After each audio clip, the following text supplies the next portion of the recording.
Merci, frère Neville. Je crois qu'il a été dit par David, « Je suis dans la joie quand on me dit « Allons à la maison de l'Éternel ».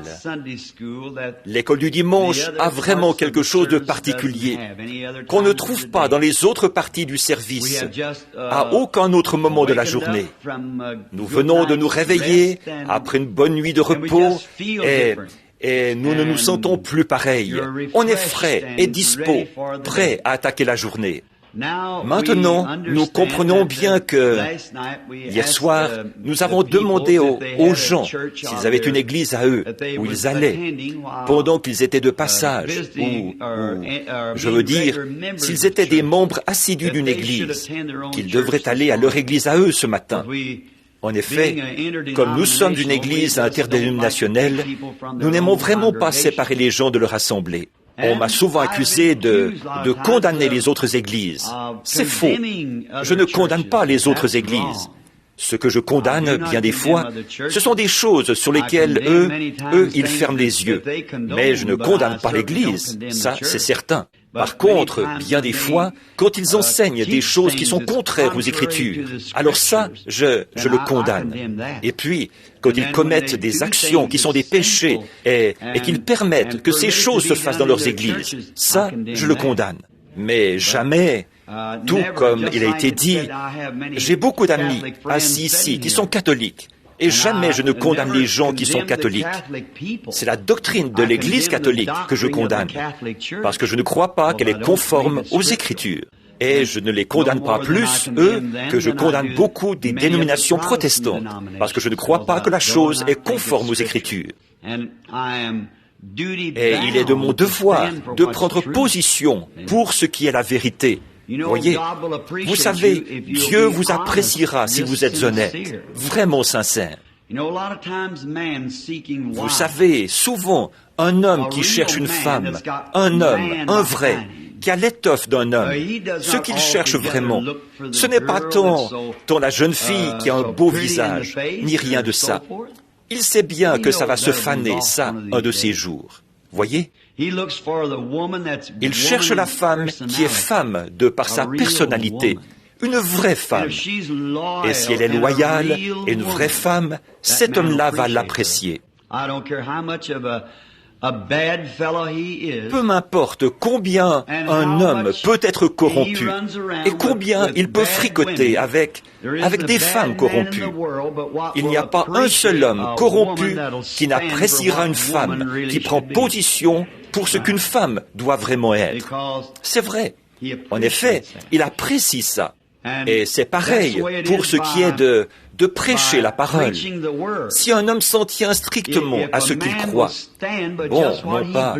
Souvenez-vous, Dieu connaît votre cœur. Et si vous vous en tenez à ce que vous croyez vraiment être la vérité, alors vous pouvez avoir foi dans ce que vous avancez. Il y a quelques-uns de mes bons amis qui sont ici. Frère Charlie Cox, je le vois assis là-bas. Ces dernières semaines, j'étais au Kentucky avec lui, à la chasse aux écureuils. J'ai pris du repos là-bas. Frère Banks Wood. Et là, quand nous ajustons nos carabines, il faut absolument que la mienne soit ajustée tellement parfaitement qu'elle enfonce une punaise à 45,7 mètres. Sinon, je ne peux tout simplement pas chasser. Voyez, un point c'est tout. Eh bien, qu'est-ce que ça peut bien changer qu'on enfonce une punaise? Voyez, parce que si vous tirez sur l'écureuil, vous le visez à la tête, et sa tête est probablement grosse comme ça. Alors, n'importe où dans ce périmètre-là, un pouce près, ça peut aller, voyez-vous, n'importe où dans ce périmètre-là. Les frères, tous les deux, ils disent, « Ça va, j'ai touché l'écureuil », et ils vont ramasser l'écureuil. Mais moi, il faut que ce soit absolument parfait. Il faut que ça frappe la punaise. Ça ne peut pas être à côté d'un quart de pouce. Il faut que ça frappe la punaise en plein centre. Sinon, me voilà tout énervé, tout chaviré. Et l'autre jour, j'étais assis dans les bois et je disais, « Seigneur, pourquoi est-ce que je suis si grincheux? Pourquoi est-ce que tu m'as fait grincheux comme ça? » Je disais, voilà que Frère Banks est allé chasser avec sa carabine et il l'épaulait pour viser à travers la lunette. Et de temps à autre, un coup partait de travers parce que si c'est avec des munitions chargées à l'usine, c'est ce qui arrive de toute façon. Parce qu'il y a un peu plus de poudre, un peu moins de poudre. Mais le coup déviait un peu, d'un pouce ou deux. Frère Banks disait, « Oh, ça va, j'ai touché l'écureuil, ça va, ça ne le dérange pas. » Pour Charlie, c'est pareil. Mais moi, la mienne, il faut qu'elle frappe la punaise en plein centre. Sinon, je suis tout chaviré à cause de ça. J'ai dit, me voilà devenu un beau grincheux. Et puis, je me suis mis à regarder en arrière et je constate que ma vie est comme ça. Je suis fait comme ça. Et j'ai pensé, eh bien, pourquoi est-ce que tu m'as fait comme ça? Ça m'énerve, même si c'est juste un peu à côté de la cible, par là ou bien par là. Et c'est alors que le Seigneur m'a révélé ce qu'il en était. Pendant que j'étais assis là, au-dessus du vallon Glouton, nous étions en train de chasser. En fait, je crois que le nom du vallon est Glouton. Mais les écureuils mangent tellement vite que moi, je lui donne le nom de Glouton. Donc, pendant que j'étais là-haut, je me suis dit, c'est ça. Je refusais même d'enseigner que l'enfer existait, tant que je n'ai pas été absolument sûr. Voyez? Et donc, si l'Écriture prédit qu'il y aura la guérison divine, et si ça semble être comme ceci et comme cela, si un passage de l'Écriture dit Père, Fils et Saint-Esprit, comme s'il y avait trois dieux, et que là, je vois qu'il n'y en a qu'un seul. Maintenant, est-ce que je vais procéder un peu n'importe comment, m'en remettre à ce que d'autres hommes, à ce que disent là-dessus, le prendre comme ça? Si la Bible parle de la prédestination et de la grâce, et qu'ici, il est question des œuvres, et ici, il est question de la grâce, moi, je ne peux tout simplement pas le prêcher comme ça. Il faut que je démêle ça, et que je parcours la Bible maintes et maintes fois, jusqu'à ce que ça enfonce la punaise de façon parfaite. Voyez-vous, jusqu'à ce que vraiment ce soit parfaitement clair d'un bout à l'autre des Écritures.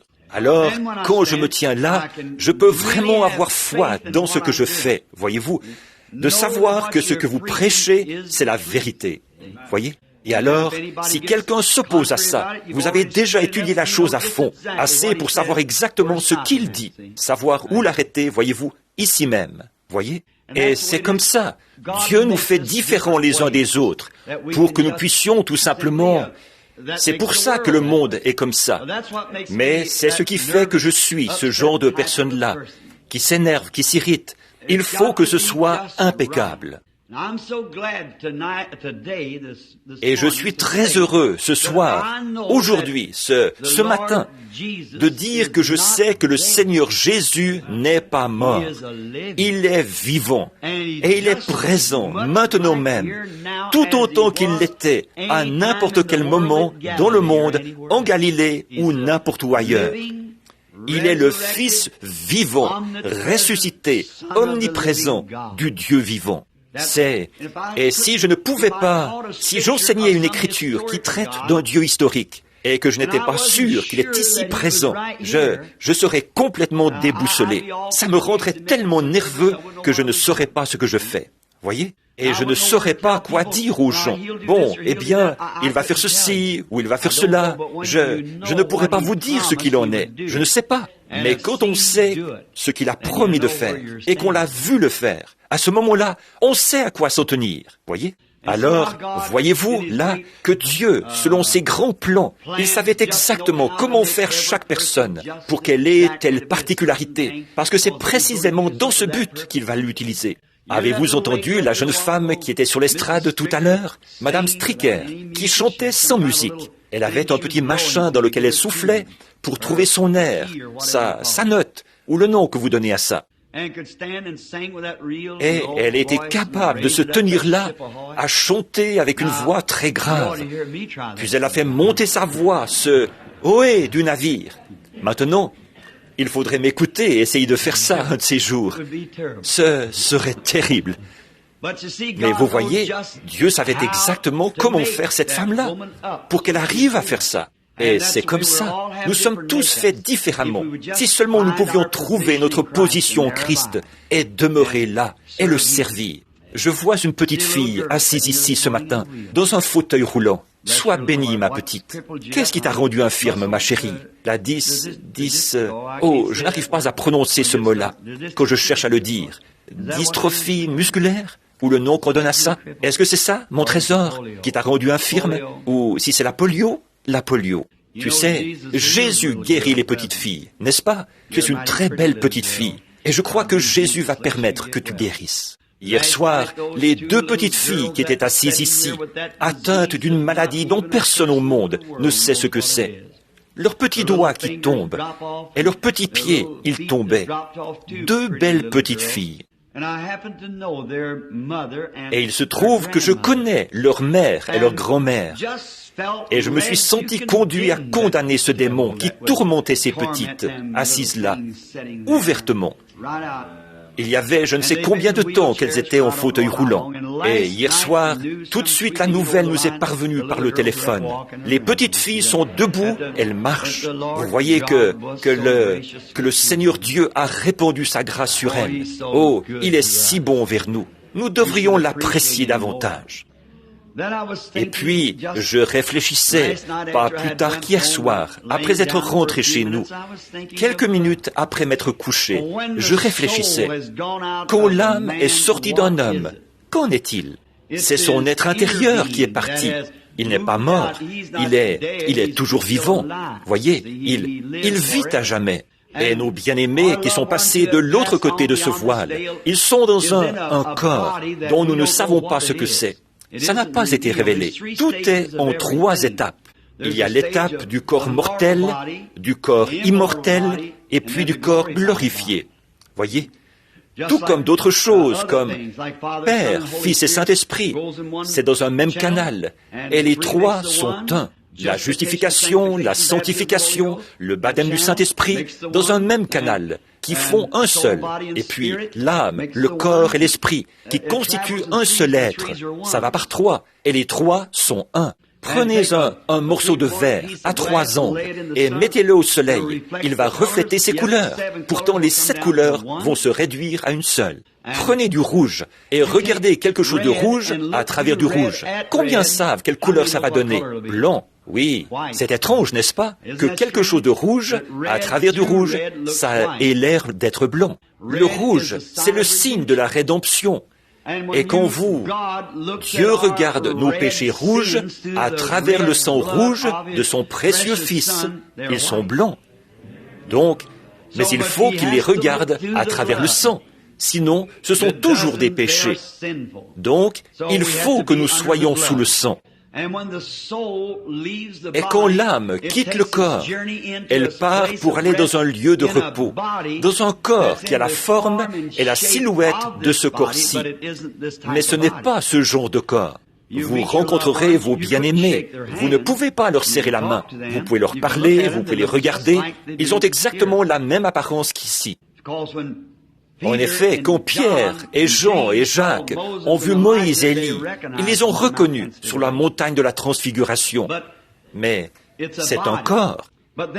Mais ensuite, quand ce corps-là, ce genre de corps céleste-là, quand il revient sur terre, il reprend la substance dans laquelle il avait vécu auparavant. Et c'est là qu'il devient un corps glorifié. Et ce corps-là, c'est celui dans lequel nous verrons le Seigneur Jésus, avec son corps ressuscité. Ce que nous serons n'a pas encore été manifesté, a dit Paul. Mais nous savons que nous aurons un corps semblable au corps de sa gloire, parce que nous le verrons tel qu'il est. Et toutes ces vieilles mains ridées, et ces tissus qui se sont détériorés, tout ça disparaîtra pour faire place à la splendeur de la jeunesse. Vous, les hommes et les femmes âgés, souvenez-vous, ceci, ça, c'est une marque de la chute, votre vieillesse. Mais à la résurrection, il n'y aura pas une seule marque de quoi que ce soit en rapport avec le péché. Mais pourquoi est-ce que Dieu vous a fait comme ça? Il vous a amené à un certain âge. À l'âge de 22, 23 ans, vous étiez au mieux de votre forme. Vous mangiez de la nourriture et vous étiez de plus en plus robuste, en bonne santé. et vous aviez vraiment l'air d'une personne très forte. Après ça, là, vous avez commencé à rider. Voyez-vous, la mort s'installe. Mais à la résurrection, toute vieillesse sera effacée. Je suis en train de regarder un brave vieux prédicateur et sa femme. Ils ont 80 ans passés, je pense. Frère et sœur Kidd, qui prêchaient l'Évangile, peut-être même avant ma naissance. Et moi, je suis un vieillard. Et je les vois assis ici, un petit couple âgé. Ils ont l'air si paisibles. Et je m'imagine là, à la résurrection, quelle sera leur apparence. Les vieilles rides et les mains qui tremblent, les tremblements, la tremblote et les cheveux gris, tout ça disparaîtra pour faire place à la splendeur de la jeunesse. Vraiment, ça rapporte de servir le Seigneur. Vraiment, oui. Un jour, nous le verrons. Je me demande si Rosella Griffin est présente. J'aimerais l'inviter à venir dire quelques mots. Une jeune alcoolique qui était guérie ici, il y a quelques années. Ça pourrait peut-être aider quelqu'un qui est alcoolique ici. Elle a été obligée de retourner chez elle ce matin. Très bien. Un cas remarquable. Je m'étais dit hier soir que j'aurais dû l'inviter à venir dire quelque chose. Je l'aurais fait si je l'avais su, qu'elle repartait ce matin. Il y a tant de choses que j'aimerais que les gens du tabernacle entendent. Maintenant, est-ce qu'il y a des gens ici qui vont se faire baptiser ce matin dans l'eau? Voyons voir. 1, 2, 3, 4, 5, 6. Il y en a à peu près 6 ou 7 ici qui vont se faire baptiser. Et le service de baptême se fera tout de suite après cette leçon de l'école du dimanche. Maintenant, la pièce de l'école du dimanche de notre sœur Arnold, pour ces tout petits, lui a été enlevée. Et nous allons simplement, si vous le voulez bien, sœur Arnold, nous serons presque obligés de remettre ça à la prochaine journée, parce que nous n'avons pas la pièce pour l'école. Et je vais lire un passage de l'Écriture, là, dans quelques minutes, pour les petits-enfants, qui va leur donner matière à réflexion à eux aussi. Et puis, dimanche prochain, vous reprendrez vos services habituels et l'école du dimanche. Maintenant, nous voudrions dire, voici une autre chose que je voudrais dire ce matin. Je leur avais dit de ne pas faire ça, mais ils l'ont fait quand même. Voyez, c'est qu'une offrande a été prise hier soir pour moi. Voyez-vous, une offrande. Je leur avais dit de ne pas faire ça. Voyez-vous. Mais ils l'ont fait quand même. Et quand je ne l'ai su qu'au moment où Billy m'a annoncé que mon frère Doc la lui avait apportée à la maison, et je ne l'ai pas encore compté, mais je crois qu'on a mentionné qu'elle était d'environ $300, ou d'un peu plus de $300. Est-ce que tu te souviens, Doc, du montant? Pardon, frère? $324.12. Je vous remercie beaucoup. Or, ça fait un bout de temps que je n'ai pas œuvré sur le champ de travail. Ça, vous le savez. Et mon secrétaire ici présent, ou quelques-uns de ceux qui sont ici ce matin, sont au courant que, où que je sois, mes dépenses, ici à la maison, s'élèvent à plus de $100 par jour. Les dépenses de bureau et tout, que je dois régler pour des mouchoirs et tout, envoyés partout dans le monde.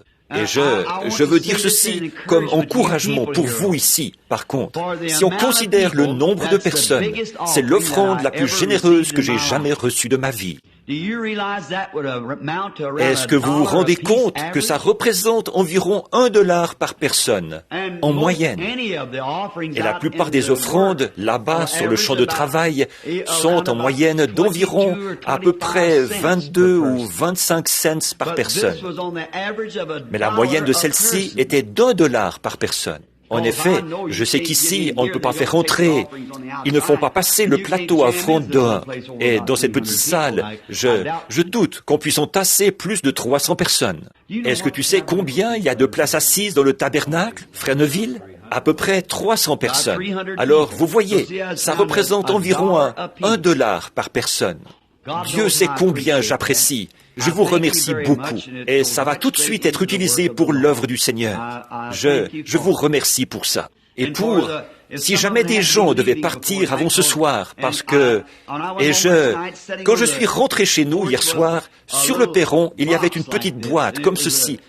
Et c'était un paquet de gelée, je crois, qui venait de quelqu'un. Vous savez, moi, j'aime beaucoup la gelée. J'apprécie ça. Et une sœur ici, dont il vaut mieux que je ne mentionne pas le nom.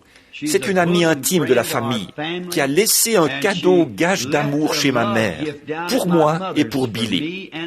Vous ne savez pas, sœur, combien j'apprécie et à quel point ce cadeau arrive au bon moment. Et, tant de choses. Vous comprenez.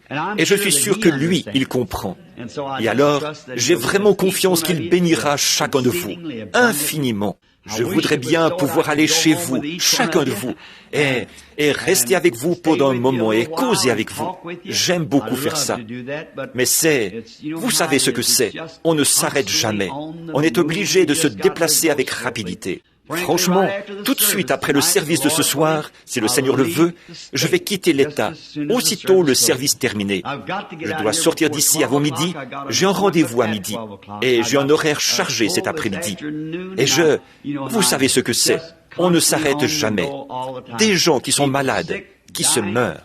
Souvent, je vais quelque part, et pendant que je suis là, tout simplement, quelqu'un arrive en disant « Est-ce que vous me reconnaissez, frère Branham ?» Non. Eh bien, j'étais sur mon lit de mort à l'hôpital quand vous êtes venu prier pour moi. Le Seigneur m'a guéri. J'étais aveugle. Quand vous m'avez rencontré dans la rue ce jour-là, la vision est venue. Voyez? Et je ne sais jamais de quoi il s'agit.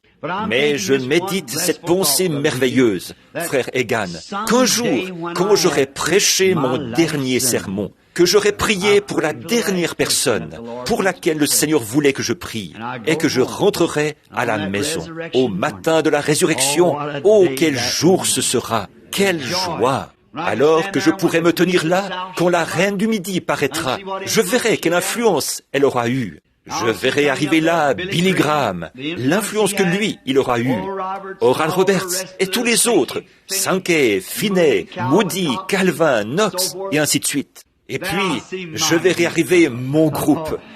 Oh, ça, ce sera la joie. Ce sera mon couronnement. C'est vrai. Et par la grâce de Dieu, j'espère que j'en aurai plusieurs millions avec moi là-bas. Et maintenant, je dois partir outre-mer très bientôt. Et maintenant, à ma connaissance, rien que dans nos réunions, à nous, pensez un peu à ça. J'en suis à mon 2e million d'âmes qui ont été gagnées à Christ. Et j'espère que j'en verrai bien des millions être gagnés. Donc, le service de baptême et, les rendez-vous et tout. Or ça, ce sera continuel après la réunion. Si jamais, à un moment donné, vous revenez dans le but d'avoir un entretien privé ou quelque chose comme ça, vous n'aurez qu'à téléphoner à l'agent ici, frère Mercier. Il faut que nous ayons une façon de procéder. Il le faut. Ça, nous le savons. Frère Mercier, c'est lui qui note les noms, qui inscrit les noms, l'un à la suite de l'autre. Et dès que je n'ai plus de rendez-vous, qu'ils sont tous passés, quand j'arrive, je l'appelle et je lui dis, j'ai terminé ce groupe-là. Ils m'en donnent un autre groupe. Et voilà, c'est reparti. Voyez-vous. Alors, tout est coordonné par ce bureau-là. Et il sait exactement comment procéder pour réussir à faire venir chacun. Tous ceux qui peuvent venir, vous voyez? Alors, nous sommes très heureux que ce petit bureau fonctionne de cette manière. Donc, voilà, c'est Butler 21519. Et ou si vous appelez à Jeffersonville, vous n'avez qu'à me demander. Et c'est eux qui répondront là-bas au bureau. Et merci bien. Maintenant, nous allons simplement, avant d'aborder sa parole bénie, et souvenez-vous, immédiatement après ce service, et après le service de baptême, Billy sera ici pour distribuer des cartes de prière pour ce soir. Maintenant, comme ce soir est un soir de réunion, un dimanche soir, la plupart des gens de la ville seront à leur propre église. Et à Louisville et dans les environs, ceux-là seront à leur propre église. Par contre, ici, on aura surtout ceux qui viennent de l'extérieur. Donc, je pense que nous pourrons peut-être former une grande ligne de prière ce soir et prier pour chacun. J'ai confiance que c'est ce que nous ferons. Il y a déjà pas mal de cartes de prière qui ont été distribuées. Je pense que hier soir, qu'après la soirée d'hier, je me sentais vraiment comme si j'allais faire un de ces vols en solo, vous savez, comme on dit. Rien que de voir de nouveau dans ce petit tabernacle des mains en l'air. J'ai un petit garçon ici, et c'est vraiment un garçon, un vrai de vrai, le petit Joseph. Il a à peu près 3 ans, et pendant que tout le monde poussait des cris, le voilà qui se précipite dans l'allée centrale, et les mains en l'air, il se met à pousser des cris, à louer le Seigneur, en plein là, dans l'allée centrale. Et je pense que ce matin, il se chamaillait avec sa petite sœur et lui a mordu le bras. Alors je lui ai dit que de pousser des cris, ça ne donnerait pas grand-chose tant qu'il agirait comme ça. Oh là là, ces petits-là, ils savent vraiment se faire aimer, n'est-ce pas? Eh bien, naturellement, ce que c'était, c'est simplement qu'il voyait les autres faire ça. Alors il s'est dit que c'est ce qu'il devrait faire lui aussi. Et probablement qu'il prenait exemple sur nous, sur ce que nous faisions. Maintenant, sa parole est ouverte devant nous ici. Maintenant, parlons-lui donc à ce sujet. Maintenant, un petit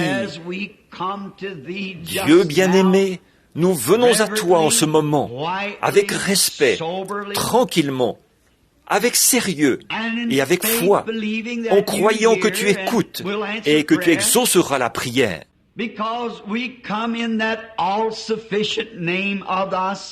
Parce que nous venons au nom entièrement suffisant de ton Fils, le Seigneur Jésus, celui qui est infaillible et qui a fait cette promesse.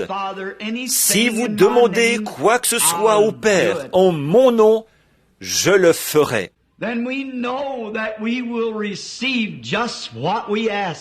Alors, nous savons que nous recevrons exactement ce que nous demandons, car nous venons en son nom, car il n'y a aucun autre nom par lequel nous puissions nous approcher de toi, le grand et puissant Jéhovah Dieu. Et nous venons par sa grâce, sans confesser que nous méritions quoi que ce soit, mais c'est parce qu'il a fait l'expiation pour nous, puisqu'il est mort pour nous, et qu'il a expié nos péchés. Alors, nous avons le sentiment que nous pouvons nous tenir justifiés devant toi à cause de sa mort. Nous avons cette foi-là, et nous ne demandons rien qui soit mauvais, mais quelque chose qui soit profitable pour chacun de nous. Par conséquent, Seigneur Dieu, parle-nous à travers ta parole, et parle-nous en utilisant cette voix qui nous fera comprendre et savoir ce qu'il faut faire au juste pour être de meilleurs hommes et femmes, garçons et filles.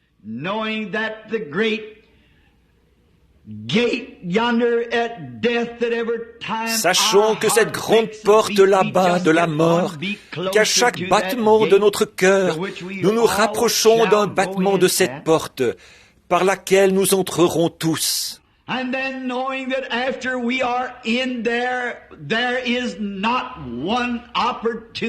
Et sachons aussi qu'après être arrivés là-bas, il n'y aura plus une seule autre occasion de nous réconcilier. Plus jamais nous ne pourrons avoir cette occasion que nous avons maintenant même. Et ne sachant à quel moment juste nous franchirons cette frontière, ô Dieu, viens à nous sans tarder et ramène-nous au bon sens pour que nous sachions comment nous approcher de toi et plaider notre cause devant toi et implorer ta miséricorde. Accorde-le, Seigneur. Nous sommes un peuple dans le besoin. Nous sommes des brebis. Nous réclamons le berger qui nous conduira tout au long de cette vie et dans la vallée de l'ombre de la mort. Comme David autrefois le disait, je ne craindrai point quand j'arriverai dans ce lieu, parce que le berger me conduira, me fera traverser ce lieu, jusqu'à ce que nos pieds reposent solidement sur ce glorieux rivage, là où la vieillesse, la maladie, le chagrin et la mort s'envoleront loin de nous, et nous serons libres, là-bas, pour toujours. Parle, Seigneur, cette petite aux yeux brillants, la petite chérie de quelqu'un, qui est assise ici devant moi, dans ce fauteuil roulant. Je ne peux tout simplement pas détacher mes yeux de sur elle aujourd'hui. Infirme à cause de la polio, ce que le malin lui a fait. Ô Dieu, apporte la délivrance à cette petite chérie. Accorde-le, Seigneur. non seulement à elle, mais aux autres ici qui sont dans l'attente. Que ton Saint-Esprit les élève tellement haut ce matin qu'ils traverseront toutes les vibrations du doute et toutes les barrières du péché. Et alors ton Saint-Esprit pourra agir sur eux et les guérir. Accorde ces choses, Seigneur, car nous demandons ces bénédictions pour ta gloire, au nom du Fils Jésus-Christ. Amen.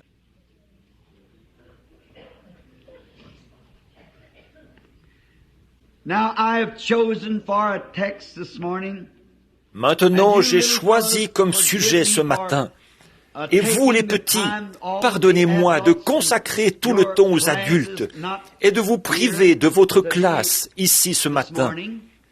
Mais je voudrais que vous écoutiez, vous aussi, ce que je veux lire. Et ce que je veux lire ce matin se trouve dans 1 Samuel au chapitre 3. Et je voudrais prendre comme sujet « Écouter sa voix », ce qui conviendra aux petites filles et aux grandes filles, aux petits garçons et aux grands garçons, à tous. Souvenez-vous du sujet « Écoutez sa voix ». Maintenant, pour vous qui prenez dans les Écritures 1 Samuel chapitre 3, voici ce qu'on y lit aux 10 premiers versets. And the child Samuel ministered unto the Lord before Eli. Le jeune Samuel était au service de l'Éternel devant Élie. La parole de l'Éternel était rare en ce temps-là. Les visions n'étaient pas fréquentes. Oh, comme j'aimerais m'arrêter là-dessus pendant un instant. Peut-être une autre fois. Ça me frappe tout à coup. Je vais le lire encore une fois, ce verset-là.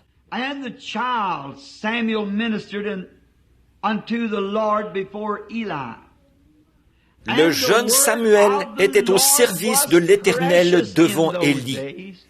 La parole de l'Éternel était rare en ce temps-là, car les visions n'étaient pas fréquentes. Vous voyez ce qu'est une vision, alors? C'est la parole du Seigneur, adressée directement. Voyez? Et la parole du Seigneur était rare.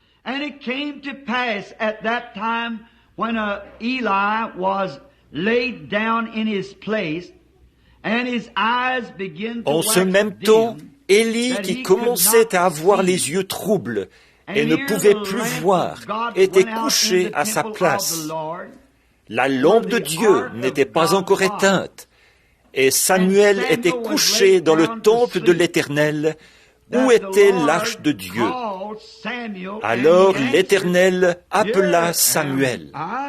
Il répondit, « Me voici. »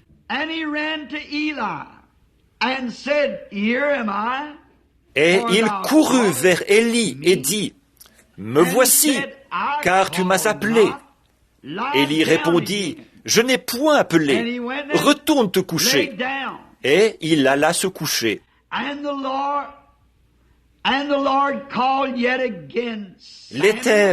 L'Éternel appela de nouveau Samuel. Et Samuel se leva, alla vers Élie et dit, « Me voici, car tu m'as appelé. » Élie répondit, « Je n'ai point appelé, mon fils. Retourne te coucher. » Samuel ne connaissait pas encore l'Éternel, et la parole de l'Éternel ne lui avait pas encore été révélée. L'Éternel appela de nouveau Samuel pour la 3e fois. Et Samuel se leva, alla vers Élie et dit, « Me voici, car tu m'as appelé. » Élie comprit que c'était l'Éternel qui appelait l'enfant. Et il dit à Samuel, « Va, couche-toi, et si l'on t'appelle, tu diras, « Parle, Éternel, car ton serviteur écoute. » Et Samuel alla se coucher à sa place. L'Éternel vint et se présenta, et il appela comme les autres fois, « Samuel, Samuel. Et Samuel répondit, parle, car ton serviteur écoute.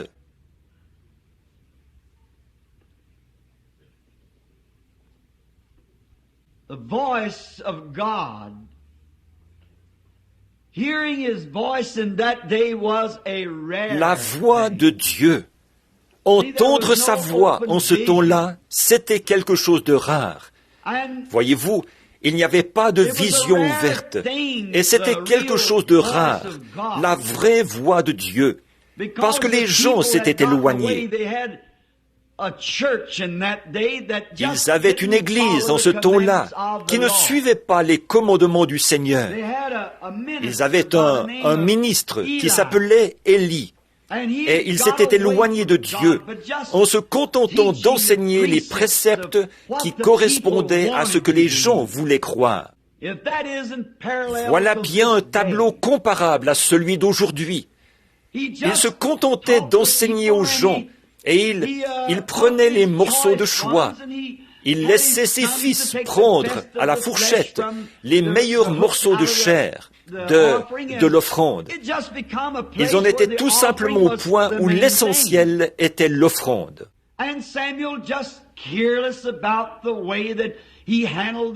Et Samuel se montrait négligent dans sa façon d'exécuter les commandements du Seigneur. Et la vraie parole de Dieu, c'était quelque chose de rare. C'est pareil aujourd'hui. Nous allons à l'église et nous constatons que les gens vont là et ils font de grandes campagnes axées sur « Nous voulons ajouter à notre dénomination cette année tant de membres de plus. Apportez votre lettre de votre autre église et joignez-vous à nous. » Et des slogans comme « 1 million de plus en 44 » et toutes sortes de choses comme ça. Ils crient, ils cherchent à surpasser en nombre l'autre dénomination. Et c'est ainsi que nous avons levé les barrières de la Bible. Nous nous sommes éloignés et nous nous sommes mis à enseigner différentes choses.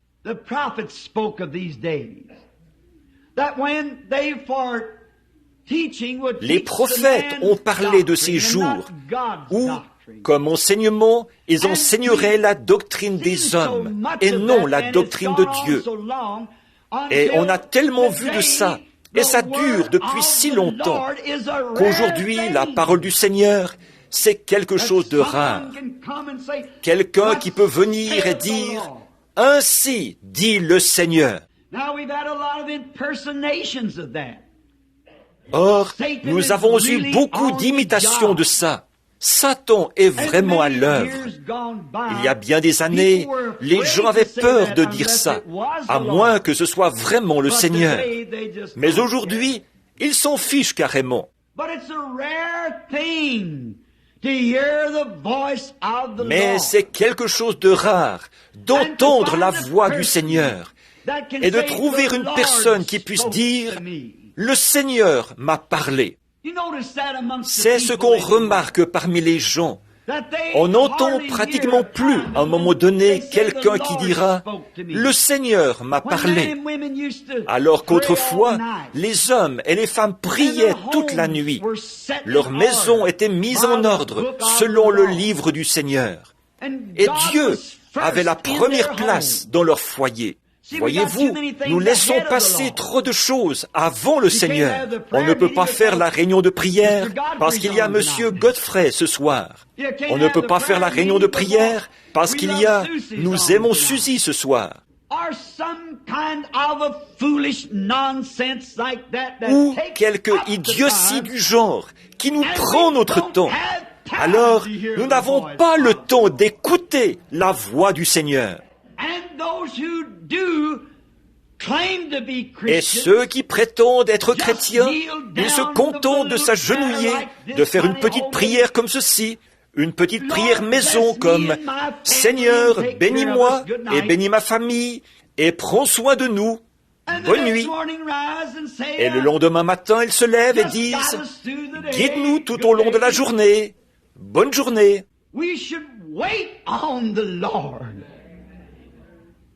Nous devons nous attendre au Seigneur.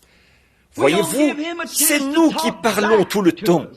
Nous ne lui donnons pas la possibilité de nous parler à son tour.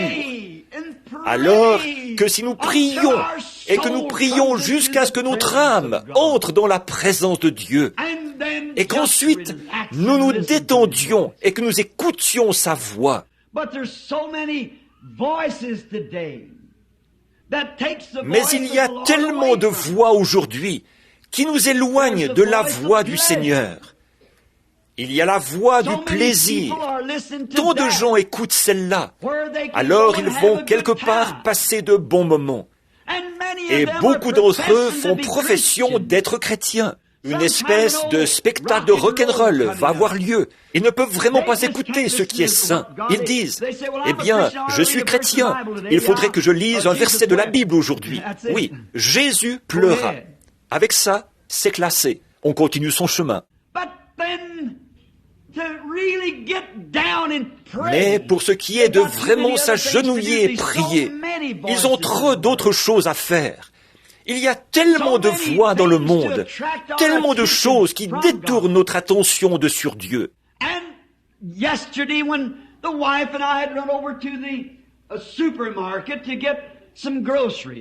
Hier, quand ma femme et moi nous sommes allés au supermarché acheter des provisions, et je me dépêchais parce que j'étais en retard. J'avais des rendez-vous et tout, et je faisais très vite. Il y avait un petit garçon qui était là, à moitié endormi, et une petite fille est arrivée. Elle portait une espèce de petit pantalon qui appartenait à un homme. Forcément, parce que ces choses-là, c'est fait pour les hommes.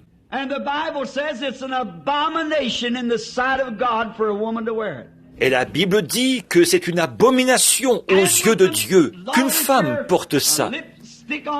Et avec tout plein de rouge à lèvres ici, et les yeux à moitié endormis, elle a dit « Où est telle chose ?» à ce petit garçon. Il a dit « Comment veux-tu que je le sache ?» Elle a dit « N'oublie pas que je ne suis rentrée qu'à 6 heures ce matin. » Et elle n'avait pas plus de 12 ans. Or, Jésus, à 12 ans, lui qui était notre exemple, il a dit, « Ne savez-vous pas qu'il faut que je m'occupe des affaires de mon Père ?»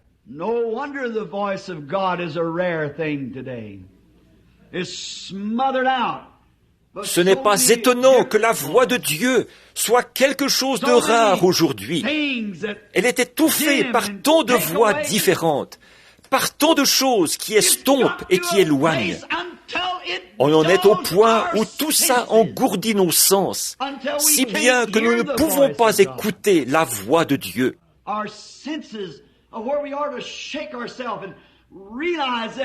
Nos sens, alors que nous devrions nous secouer, prendre conscience que vous êtes des hommes et des femmes, et que vous êtes la création de Dieu, et que vous avez été placés ici pour le servir.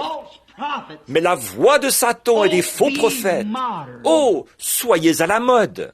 Comme je le disais il y a quelques jours, pendant que j'étais en route pour venir à l'église, j'ai allumé ma radio et j'ai entendu une émission en provenance de Louisville qui disait qu'on enseignait aux enfants dans les églises à boire avec modération, les moderniser pour qu'ils ne tombent pas dans l'excès.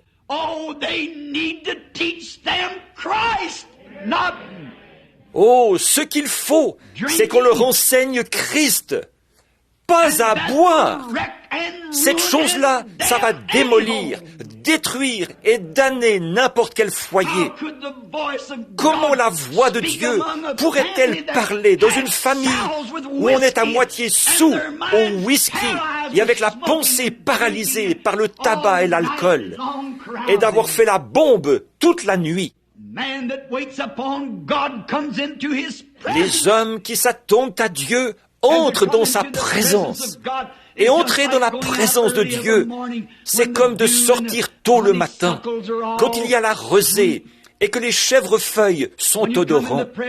Quand on entre en présence d'une personne comme ça, on sait qu'elle a été avec Dieu. Ma femme me disait, en venant ce matin, elle disait, « Billy, je ne dis pas ça pour couvrir quelqu'un de fleurs, Mais, disait-elle, hier soir, je crois, ou l'un des soirs, disait-elle, j'étais assise près d'une des petites Amish, une petite dame avec un petit bonnet sur la tête.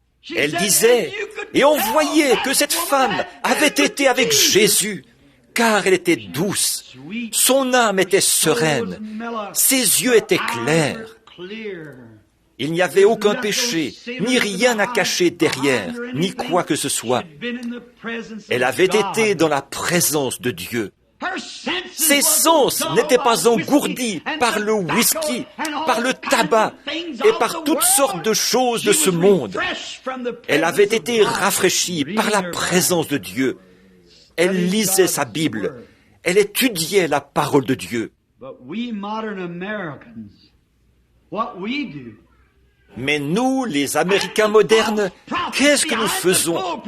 Et les faux prophètes qui sont derrière la chair disent qu'il n'y a pas de mal à ça. J'ai bien envie de dire ceci. Si j'ai tort, que Dieu me pardonne. Je suis persuadé que beaucoup d'entre eux ne connaissent pas Dieu. Et l'assemblée ne montera jamais plus haut que son pasteur. Ce n'est pas étonnant que l'Écriture dise, ces bergers qui ont dispersé le troupeau, malheur à eux, ce sont les sarments qui ne portent pas de fruits, qui seront arrachés et brûlés.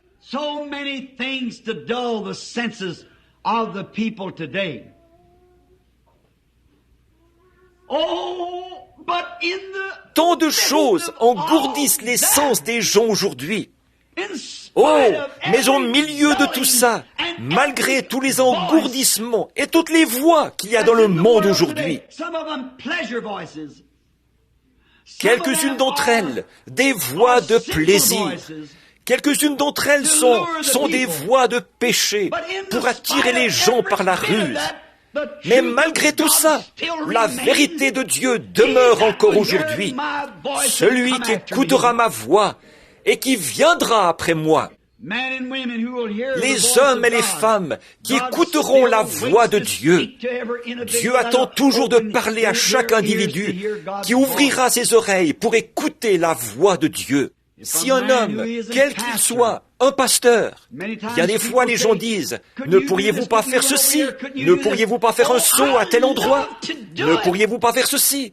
Oh, j'aimerais bien le faire, mais il faut que je reste dans la présence de Dieu si je compte faire les choses correctement. Après ça, les gens disent, oh, frère Branham, c'est un isolationniste. Ce n'est pas ça. J'aime les gens. Seulement, il y en a des milliers. Mais il faut que je reste avec lui pour voir ce qu'il veut que je leur dise. Quelque part, écoutez seulement. Il aura quelque chose pour vous qu'il veut que vous sachiez. Pasteur, ne soyez jamais trop occupé pour rester dans la présence et prêter l'oreille à sa voix. Dieu tient toujours sa parole. Et peu importe combien les temps peuvent être mauvais, combien votre Église peut apporter un enseignement contraire à ça, Jésus-Christ est toujours disposé à s'adresser avec cette petite voix tranquille à quiconque prêtera l'oreille pour l'écouter. Il est toujours prêt à le faire, pourvu que nous nous tranquillisions. Mais nous arrivons tout d'un coup, tout agités, et nous disons, « Hé, pasteur, est-ce que je pourrais adhérer à cette Église? Vous êtes de quelle Église? De telle Église. Bon, apportez-nous votre lettre. Oh là là, est-ce que je pourrais adhérer à cette église? Oh, mais oui, avancez-vous, et on va vous asperger un peu avec de l'eau, et inscrire votre nom sur le registre, et on vous donnera la main d'association. Voyons, même la loge des francs-maçons a plus d'ordre que ça. C'est vrai, la loge des francs-maçons et tous les autres clubs, c'est bien. Mais ce n'est tout de même pas la maison de Dieu. C'est dans ce lieu-là que Dieu parle. Ces clubs-là, ils cherchent à vous rendre moral. Mais Dieu vous rend juste par Jésus-Christ, son Fils. Or, il y a un code d'éthique pour ça. Dieu a une nouvelle naissance pour vous. Mais écoutez sa petite voix tranquille. Vous tous qui faites profession d'être chrétiens, tranquillisez-vous devant lui. Ne laissez pas la lessive vous faire obstacle. Ne laissez pas le travail vous faire obstacle. Ne laissez rien vous faire obstacle. Ne dites à personne ce que vous faites. Approchez-vous simplement de lui. Allez quelque part dans les bois. Rangez-vous au bord de la route. Entrez dans le secret de votre chambre et fermez la porte. Quand les enfants sont à l'école, là, agenouillez-vous. Vous avez entendu des voix de toutes sortes, partout, mais agenouillez-vous simplement et restez là jusqu'à ce que ces voix se soient tues et que vous commenciez à vous élever. Ça vous changera, ça vous transformera, comme ça a transformé le petit Samuel. Ça produira un effet sur vous, à condition que vous le fassiez. Alors ça fera de vous ce que vous devriez être. Ça fera de vous le genre de chrétien que vous devez être. Maintenant, quittons cette époque moderne pour nous reporter à une époque passée. Reportons-nous au passé, aux temps les plus reculés. La voix de Dieu a été adressée à des hommes de tous les milieux, dans tous les âges. Que vous soyez cultivateur, que vous soyez cordonnier, quoi que vous soyez, Dieu parle encore. Que vous soyez un pécheur, que vous soyez une prostituée, une impudique, que vous soyez un ivrogne, que vous soyez, quoi? Un membre d'une église locale, un membre de nom, quoi que vous soyez, la voix de Dieu attend toujours de pouvoir vous parler. I'm thinking now of Moses, when he is already 80 years old, and had 80 years Je pense maintenant à Moïse, alors qu'il avait déjà 80 ans, qu'il avait 80 ans de formation théologique. Et il connaissait les Écritures, il les connaissait bien, et il avait reçu la promesse qu'il allait être le libérateur de son peuple. Et pourtant, connaissant seulement les Écritures et n'étant qu'un membre d'église formaliste, de l'église moderne de l'époque, il a pris lui-même la chose en main. Il a essayé de le faire lui-même. Il a tué un Égyptien. Voyez-vous ce que vous faites quand vous n'écoutez pas Dieu? Vous faites un beau gâchis. Tandis que le diable, ce matin, est là à dire, ne va pas te faire baptiser. Un autre qui dit, oh, remets ça plus tard. Un autre qui dit, vaudrait mieux t'assurer de bien savoir ce que tu fais. Et l'autre qui dit, tu ne pourras plus t'amuser. Le seul moyen de régler la question, c'est de confronter ça avec la parole de Dieu. Mais aujourd'hui, on dirait que les gens ne veulent pas faire ça. Et Moïse, il était allé consulter les meilleurs rabbins. Mais eux, ils étaient devenus formalistes et froids. Il avait écouté l'histoire que sa mère lui avait racontée, qu'on l'avait caché parmi les joncs, et que les gros alligators n'avaient pas pu se saisir de lui. Que, porté par le courant, il y avait ce petit bébé, alors que les vieux alligators, ils étaient devenus tout gras. Ceci, c'est pour les petits enfants. Ils étaient devenus gras à manger ces petits bébés-là. Il y avait des vieilles femmes au nez crochu, des femmes policiers, qui n'avaient jamais eu de bébé, qui ne savaient pas ce que c'était que d'aimer un bébé. Eh bien, elles allaient là-bas, elles prenaient les petits bébés et elles les tuaient. Puis elles les jetaient dans le fleuve. Ces vieux alligators étaient devenus tout gras à manger ces petits bébés. Et pourtant, Dieu a mis à cœur à cette mère d'installer son bébé dans les bras même de la mort. C'était un type de Christ, vous le voyez, n'est-ce pas? Il s'est jeté dans les bras même de la mort. Et tous ces vieux alligators s'approchaient de ce tout petit panier qui descendait le fleuve. Savez-vous pourquoi ils ne pouvaient pas manger ce petit bébé-là? Il y avait un ange posté là. File d'ici. Pourquoi Dieu donne ordre à ses anges de veiller sur son peuple? N'aie pas peur, ma chérie. Dieu veille sur toi. Le diable aura beau essayer de te faire quelque chose, mais Dieu est plus grand. Voyez? Alors les alligators devaient s'éloigner en vitesse de ce petit panier. Et pourtant, Moïse savait toutes ces choses. Et pourtant, après 40 ans de formation, et puis dans le désert, encore là, il a essayé de prendre lui-même la chose en main. Nous connaissons la Bible, nous savons ce que Dieu nous a dicté, et pourtant nous disons, bon, eh bien, ceci, nous allons l'arranger comme ceci. C'est que les jours des miracles, ça n'existe plus. Nous savons, nous ne croyons pas qu'ils soient encore là aujourd'hui. Nous croyons que les jours des miracles sont passés. Et l'aspersion, c'est tout aussi valable que l'immersion. Et Père, Fils et Saint-Esprit, c'est tout aussi valable que le nom du Seigneur Jésus. Et alors, nous allons simplement, tous les autres suivent cette voie-là. Alors nous allons simplement faire pareil.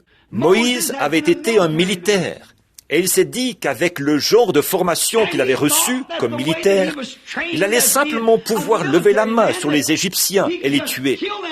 C'est aussi valable que de faire ce que Dieu a fait. Avez-vous déjà réfléchi à ça? Tout le monde condamne Moïse parce qu'il a tué un homme. Et quand il est retourné là-bas avec l'onction du Saint-Esprit sur lui, il a tué tout le lot. Et personne n'a dit un mot là-dessus. Il a tué toute l'armée de Pharaon. Mais Dieu était là-dedans. Dieu n'y était pas la première fois.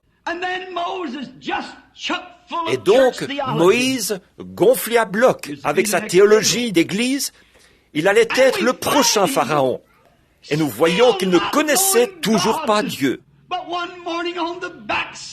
Mais un matin, derrière le désert, un vieillard de 80 ans, avec la barbe qui descendait très bas, il a vu un buisson ardent et il s'est détourné pour voir ce qui se passait. Et quand il s'est approché du buisson, il a entendu une voix. Dieu avait été obligé de le tranquilliser pendant 40 ans avant de pouvoir lui parler. Et nous ne restons même pas tranquilles pendant 10 minutes pour que Dieu puisse nous parler, avec tout ce qu'il y a aujourd'hui comme grondement et comme bourdonnement.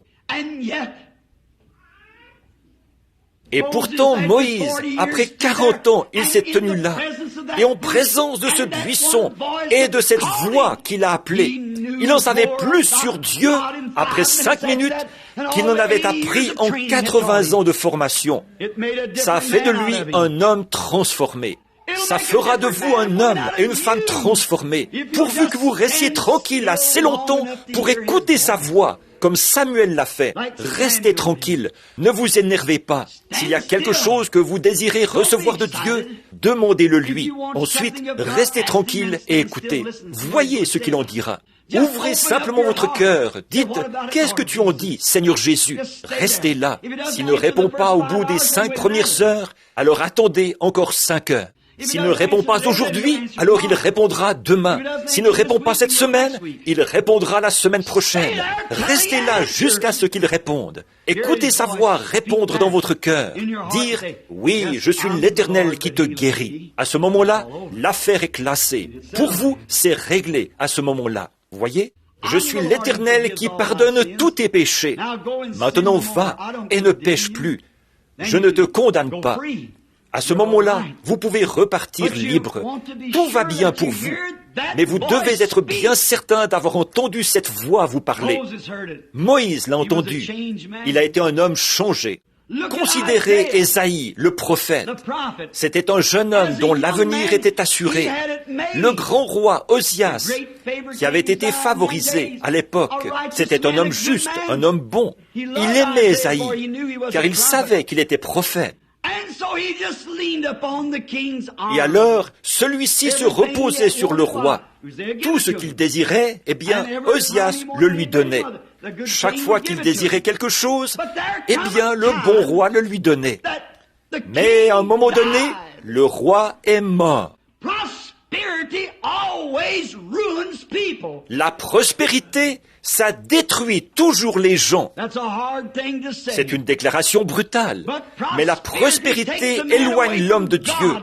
Dieu, quelque part dans la Bible, il a dit quelque chose comme ceci. Il a dit, quand je t'ai béni et que je t'ai donné à profusion, à l'époque où tu étais pauvre et dénué de tout, je suis venu vers toi et tu m'as écouté. Et tu m'as servi, mais quand je t'ai béni et que je t'ai donné à profusion, alors tu t'es détourné de moi. Voilà ce que l'Amérique a fait.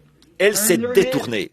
Voilà ce que les églises ont fait. Vous pouvez être installés à l'angle des rues, y avoir de beaux grands bâtiments et des millions de dollars par investis là-dedans et que tout soit facile comme bonjour. Ce n'est pas étonnant que vous n'ayez pas le temps d'écouter la voix de Dieu. Mais attendez un peu que vienne l'heure où ces choses vous seront retirées. Alors vous désirerez ardemment l'écouter. Tout va bien maintenant, mais l'heure vient où ce ne sera plus comme ça. Donc, Ésaïe, il pouvait se reposer sur le roi. C'était un jeune homme qui était apprécié, un jeune homme qui avait un très bon esprit. Alors le roi l'aimait. Mais un jour, les appuis lui ont été retirés. Le roi est mort. Et après que le roi est mort, Ésaïe a été obligé de marcher seul. C'est là qu'il s'est mis à regarder autour de lui et qu'il s'est aperçu que tout le monde n'était pas comme le roi. On vous mettra à la porte un de ces jours, des groupes interdénominationnels comme ceci. Il viendra un temps où vous devrez faire partie d'une organisation, sinon vous ne pourrez pas adorer. Comme vous le savez, c'est ce que l'Écriture dit. Pour le moment, ils se contentent de se moquer de vous, mais il viendra un temps où il y aura un boycottage, car la marque de la bête doit être apposée. Ou bien vous ferez partie de la confédération des églises, la bête comme à Rome, ou bien vous n'adorerez pas du tout. C'est ce que dit l'Écriture. C'est là que vous devrez vous écrier comme Ésaïe. Il est allé dans le temple et c'est là qu'il a pris conscience. Il a levé les mains et il a dit, « Ô Éternel, je suis un homme dont les lèvres sont impures. » Vous vous imaginez que vous êtes bon, mais attendez un peu que ce moment-là arrive. J'habite au milieu de gens dont les lèvres sont impures. Qu'est-ce qu'il y a eu? À ce moment-là, c'était pour lui une question de vie ou de mort. Et ceci, quand pour vous ce sera une question de vie ou de mort, alors il se passera quelque chose. Ça ne l'est pas encore assez pour vous. Oh, eh bien, j'ai adhéré à l'Église. Avec ça, c'est réglé. Mais il faut que ce soit pour vous une question de vie ou de mort. Il faut que vous ayez vraiment besoin de Dieu. Jésus a dit, « Heureux ceux qui ont faim et soif de justice, car ils seront rassasiés. » Mais tant que vous vous satisferez des choses du monde, comment est-ce que Dieu pourra jamais vous parler? Vous dites, « Dieu ne m'a jamais parlé. » Pourquoi? Il le veut, mais vous êtes trop remplis des choses du monde. C'est là le problème chez nous aujourd'hui. Nous occupons tout notre temps aux choses du monde et aux plaisirs du monde, et nous ne consacrons aucun temps à Dieu. C'est vrai. Donc, nous voyons que c'était devenu pour Ésaïe une question de vie ou de mort. Et il s'est écrié, il a confessé ses péchés, il a confessé les péchés du peuple. Et une fois sa confession terminée, il a entendu un bruit au-dessus de lui. Et quand il a levé les yeux, il y avait là les chérubins qui volaient de long large dans le bâtiment. Ils avaient des ailes dont ils se couvraient la face, des ailes dont ils se couvraient les pieds, et des ailes dont ils se servaient pour voler. Et ils criaient, « Saint, Saint, Saint est le Seigneur Dieu, le Tout-Puissant ». Quelque chose était en train de se passer. C'était devenu pour Ésaïe une question de vie ou de mort. Dieu est entré en action. Et Ésaïe s'est écrié, « J'ai les lèvres impures », car une voix venait de parler. Ça l'avait changé. « Qui marchera pour nous ?» a dit la voix. « Qui ira? Qui est disposé à se tenir à la brèche au milieu de cette bande de théologiens? Qui ira aujourd'hui déclarer que je suis toujours Dieu? Qui ira condamner leur impureté? Qui démolira leur dénomination et donnera un nouvel essor aux puissances du Dieu vivant?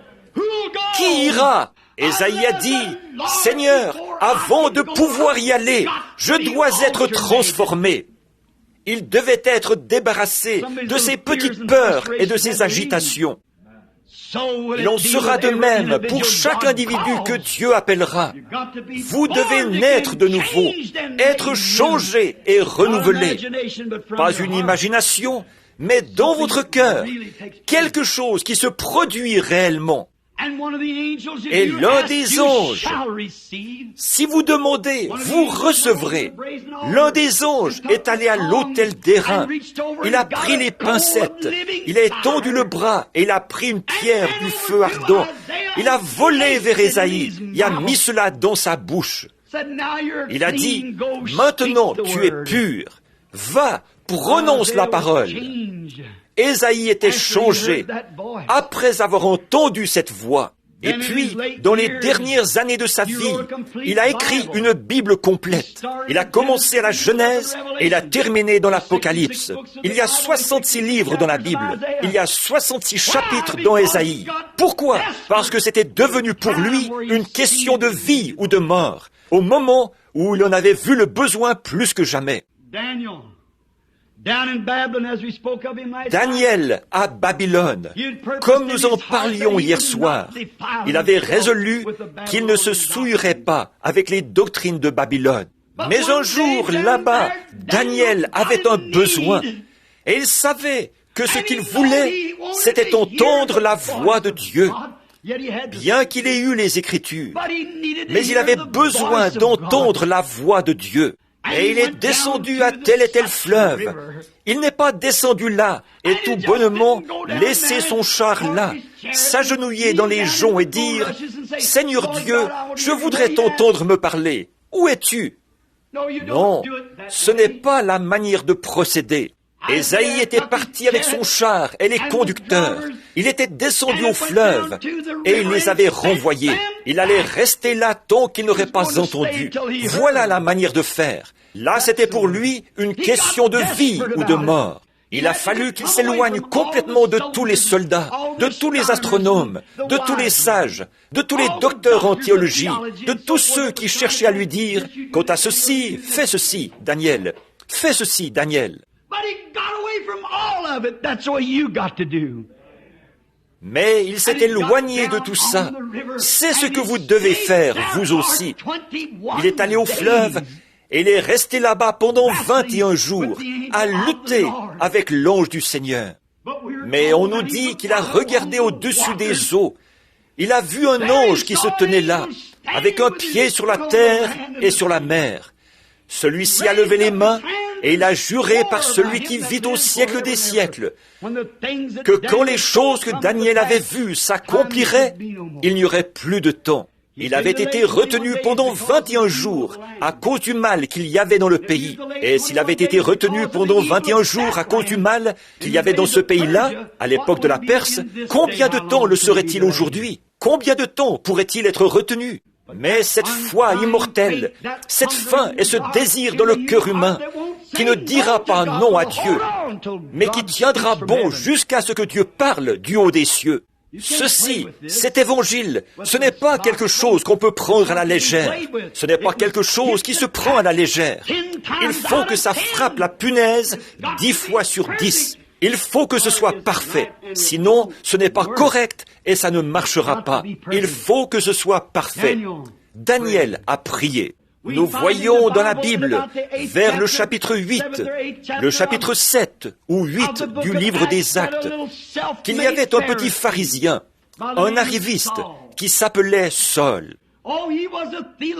Oh, c'était tout un théologien. Il avait été l'élève de Gamaliel, et il avait toutes les Écritures alignées comme il faut, en conformité avec les théologiens de l'époque. Oh, un prétentieux et un arriviste. Et il avait vu des gens faire quelque chose qui était spirituel. Et sa théologie faite de main d'homme n'était pas à la hauteur de cela. Ça, c'est tout à fait comparable au tableau d'aujourd'hui. Dans son cœur, il était honnête et sincère, comme le sont bien des gens qui pensent que les gens qui sont nés de nouveau sont fous. Ils pensent que la guérison divine et les puissances du Saint-Esprit, c'est quelque chose dont les gens parlent. Mais c'est quelque chose de réel. Alors, pendant qu'il était en route vers Damas, un jour qu'il avait dans sa poche les ordres reçus de l'évêque de l'Église, d'aller exterminer toute cette bande d'exaltés qui hurlaient, qui poussaient des cris et qui sautaient en l'air, et qui parlaient dans des langues étrangères, et qui guérissaient les malades. Voyons donc, c'est une bande de démons. Voilà ce que disaient les théologiens. Va les arrêter et ramène-les ici enchaînés. Certainement, à votre service, monsieur l'évêque. Oh là là! Oh, c'était un homme important. Il avait un doctorat en théologie, vous savez. Alors il a sauté sur son cheval et le voilà parti, lui et ceux qui l'accompagnaient. Mais pendant qu'il était en route, vers midi, quelque chose l'a jeté par terre. et il s'est roulé dans la poussière comme un fou, l'écume aux lèvres. Il a entendu une voix qui disait, « Saul, Saul, pourquoi me persécutes-tu » Qu'est-ce que c'était? Ce n'était pas un théologien qui lui parlait, mais une voix qui venait du ciel. « Pourquoi me persécutes-tu » Alors il s'est retourné dans la poussière, les sourcils tout poussiéreux, les larmes qui ruisselaient peut-être sur ses joues. Il a dit, « Seigneur, qui es-tu » Et quand il a jeté un coup d'œil, il est devenu aveugle comme une chauve-souris. La grande colonne de feu était là, devant lui, et une voix en est sortie qui disait, « Je suis Jésus que tu persécutes. Ton enseignement fait de main d'homme est faux. » Qu'est-ce que c'était? Il y avait là une vision ouverte. La parole de Dieu était devenue une réalité. Oh frère, voilà ce qu'il nous faut aujourd'hui. Plus de ça.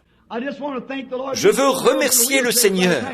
Les petites filles qui étaient en fauteuil roulant hier soir, elles sont venues en marchant aujourd'hui sans fauteuil roulant. Alors les voilà. Oui. Que le Seigneur vous bénisse, mes petites, assises là. Qu'est-ce qui a accompli ça? Ce même Jésus qui avait parlé avec une voix surnaturelle là-bas, il parle encore aujourd'hui.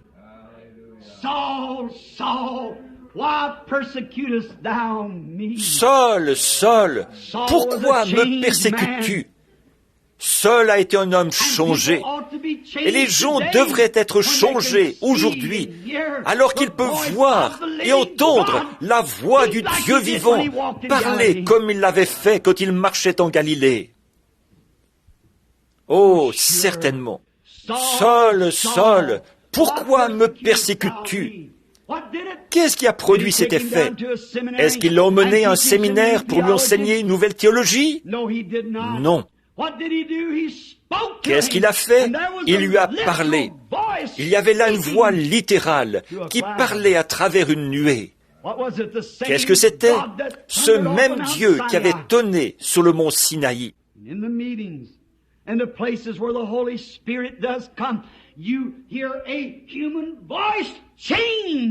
Aux réunions, dans les lieux où le Saint-Esprit vient véritablement, on entend une voix humaine changer, alors qu'on sait à peine son alphabet. Et pourtant, Christ peut s'emparer de cette voix et prononcer les mystères du Dieu Tout-Puissant.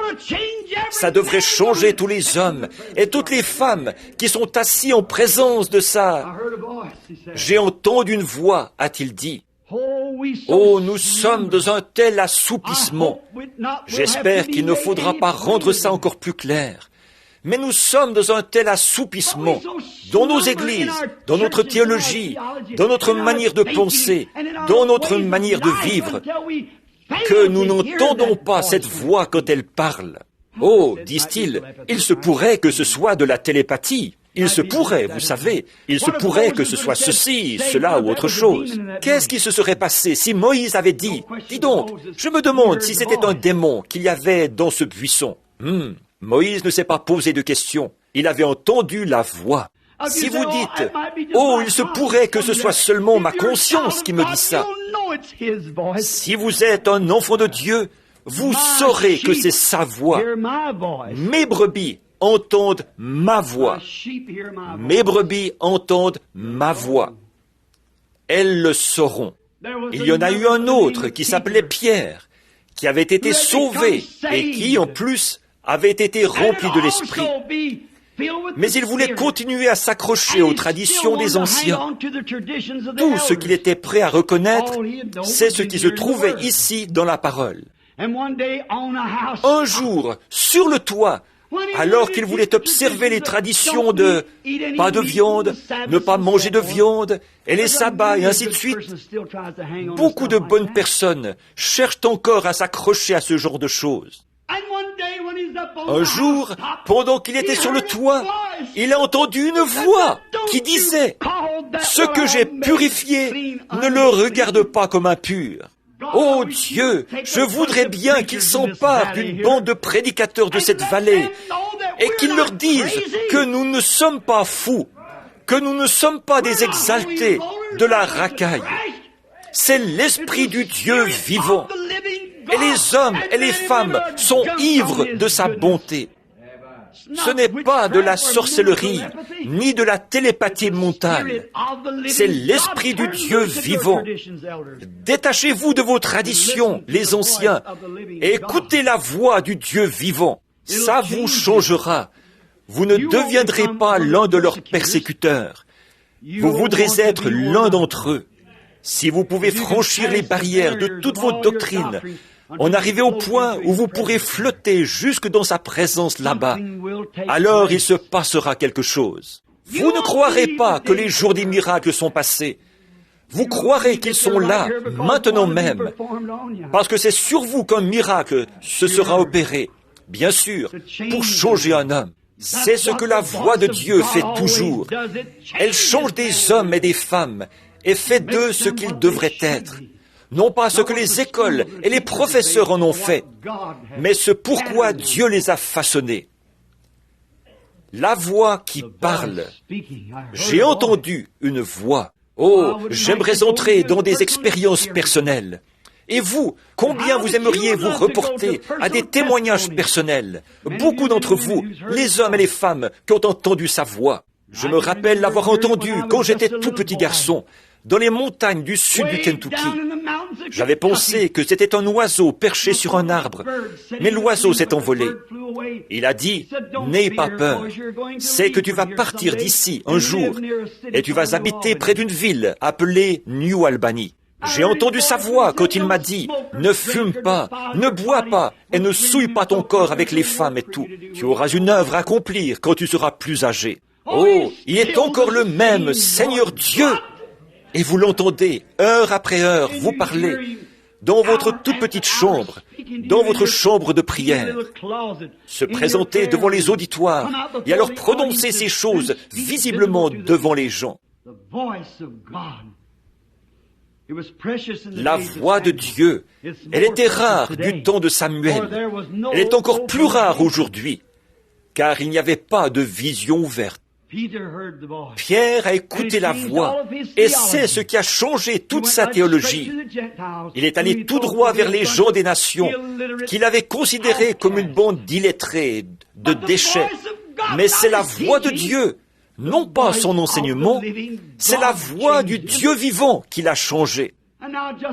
Et maintenant, juste un encore. Il y avait un brave homme, à un moment donné dans la Bible, un ami personnel de Jésus. Il l'aimait, il croyait en lui, il l'adorait, il s'amusait avec lui. Il allait dans les collines avec lui, et il descendait au fleuve pêcher avec lui. C'était un brave homme. One day while Jesus was gone, death comes stealing into his room.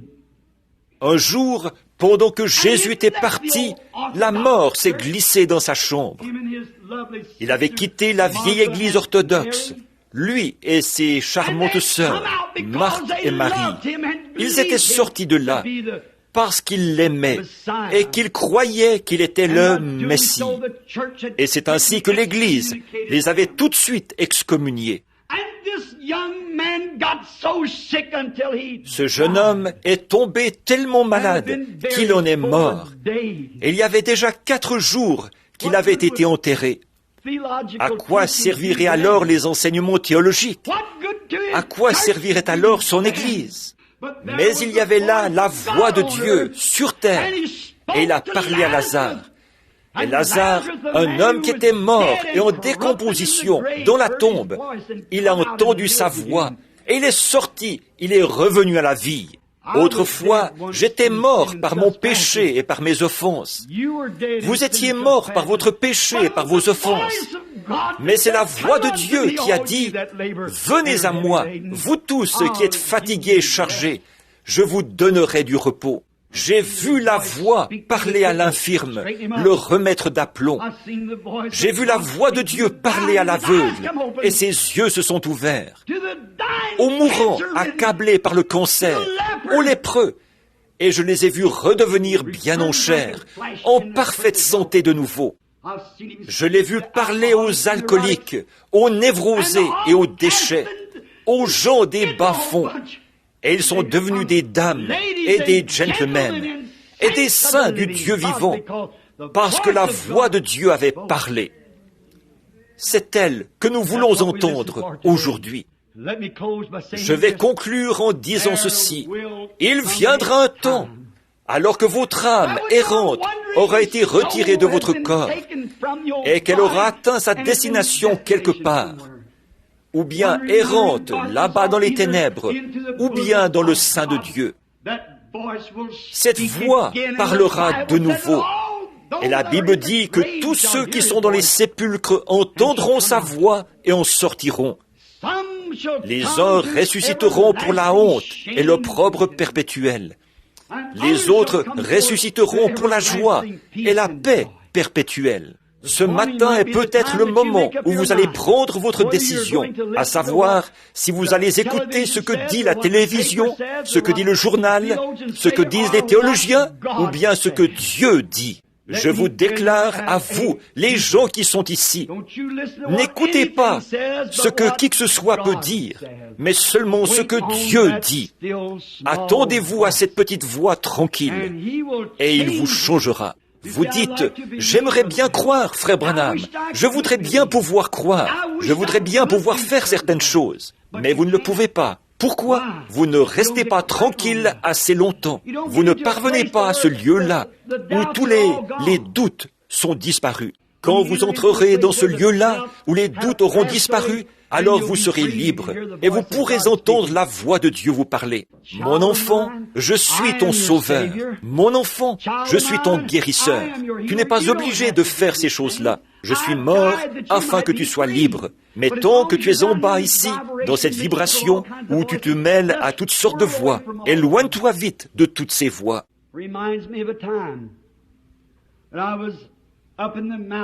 Ça me rappelle une fois où j'étais dans les montagnes. Ce sont des expériences que je n'oublierai jamais. Il y a de ça une dizaine d'années, à peine ça, j'aidais M. Jeffries à faire le rassemblement du bétail.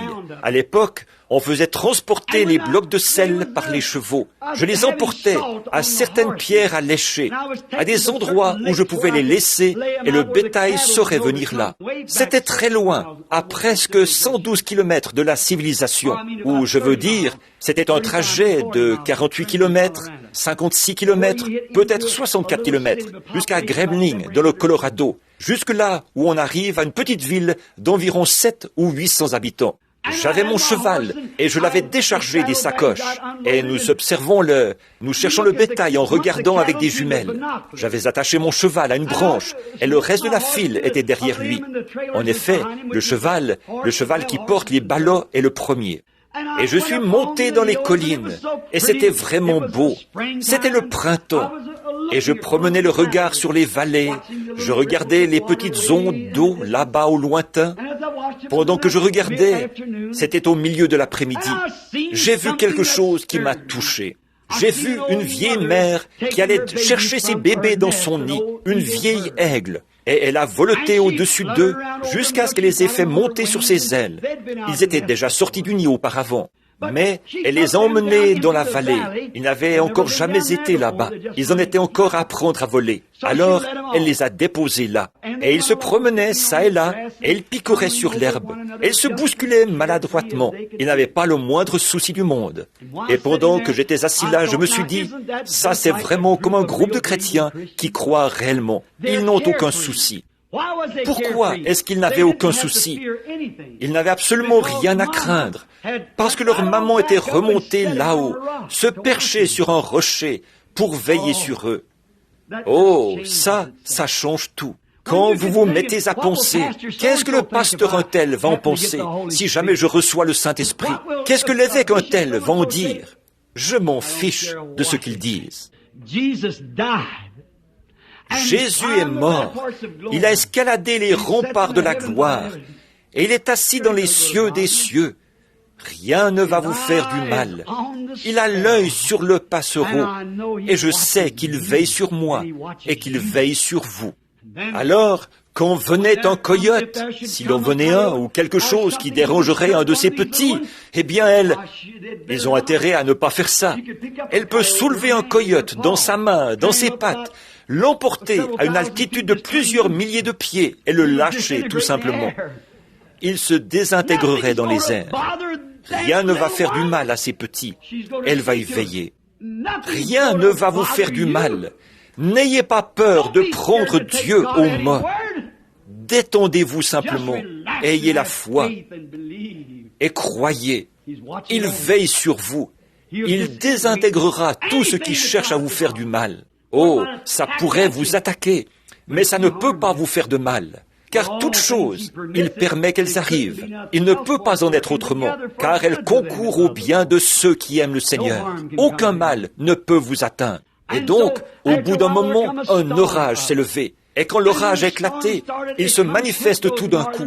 Ces orages septentrionaux, un petit éclair qui jaillit avec un vent de 97 à 113 km à l'heure. Alors cette vieille mère aigle a poussé un grand cri, et la voilà qui pique dans la vallée. Et ce cri, qu'est-ce qu'il a produit comme effet? Les petits aiglons connaissaient la voix de leur maman. « Mes brebis connaissent ma voix », a-t-il dit. Le danger était proche. Là, ils n'ont pas cherché à se mettre à l'abri sous de gros morceaux de quelque chose. Ils n'ont pas cherché à se précipiter dans un grand tas d'ordures. Ils ont attendu leur maman. C'est tout. Voilà ce que le chrétien devrait faire. Voir ce que Dieu va faire à ce sujet. Et quand la vieille mère a atterri, avec ses grandes pattes, à peu près grandes comme ça, elle est descendue en vol plané, comme un avion géant qui se pose. D'un coup, elle a relevé la tête, elle a trompeté, et elle a déployé ses grandes ailes d'environ 4,27 m d'envergure, ce qui correspond à la distance de ce poteau-ci à celui-là. Tous les petits aiglons, ils ont couru à toute vitesse, et d'un bond, ils ont sauté sur les ailes de leur maman. Ils se sont frayés un chemin dans ses plumes avec leurs petites pattes. Ils se sont accrochés là, et avec leur petit bec, ils se sont accrochés à une de ses plumes fixées solidement. Leur maman les a simplement emportés, sans que ses ailes vibrent le moindrement. Elle les a élevés dans ce vent. Elle s'est dirigée tout droit dans les rochers pour les mettre à l'abri de l'orage qui allait venir. Oh frère, l'orage est tout proche. Écoutez sa voix. Elle vous appelle. Sortez de Babylone. Séparez-vous. N'ayez pas part assez à leurs péchés. Je vous recevrai. Vous serez pour moi des fils et des filles. Je serai votre Dieu. Courbons la tête un petit instant, alors que nous terminons.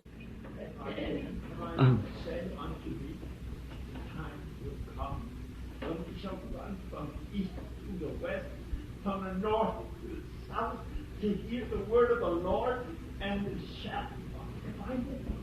This morning have ye heard the word of the Lord? Obey and hearken, and not stop. Amen. You heard that? Amen. Vous avez entendu ça? C'est ce que nous appelons la prophétie dans l'Église. Est-ce qu'il y aurait des gens ici ce matin, et je sais qu'il y en a, qui voudrait dire « Seigneur Dieu, sois miséricordieux envers moi ». Bien que j'y adhéré à l'Église, que j'ai fait une confession, mais il reste que je ne sais pas ce que c'est que de me tranquilliser devant toi et d'écouter ta voix me conduire et m'enseigner. Je ne saurais pas quoi faire. Si tu me parlais d'une voix audible, j'aimerais te connaître pour que tu puisses me parler et diriger mes sentiers. Est-ce que vous voulez lever la main maintenant même pour dire « Ô Dieu, sois miséricordieux ». Que le Seigneur vous bénisse partout. Il y a des mains partout. Continuez simplement à les lever. C'est ça. Seigneur, sois miséricordieux envers moi. J'ai tant besoin de toi. Est-ce qu'il y en aurait d'autres juste avant de terminer? Dieu voit vos mains. Là-bas au fond, madame, et tout au fond, et debout dans les rangées, et tout. Dieu vous voit. Et même sur l'estrade, ici en haut. Samuel said, Eli, did you call me? Et Samuel a dit, Élie, est-ce que tu m'as appelé? Élie a dit, non mon fils, je ne t'ai pas appelé. Ce n'est pas moi qui ai parlé à votre cœur, mon ami. C'était Dieu. Parlez-lui à votre tour et dites, ton serviteur écoute.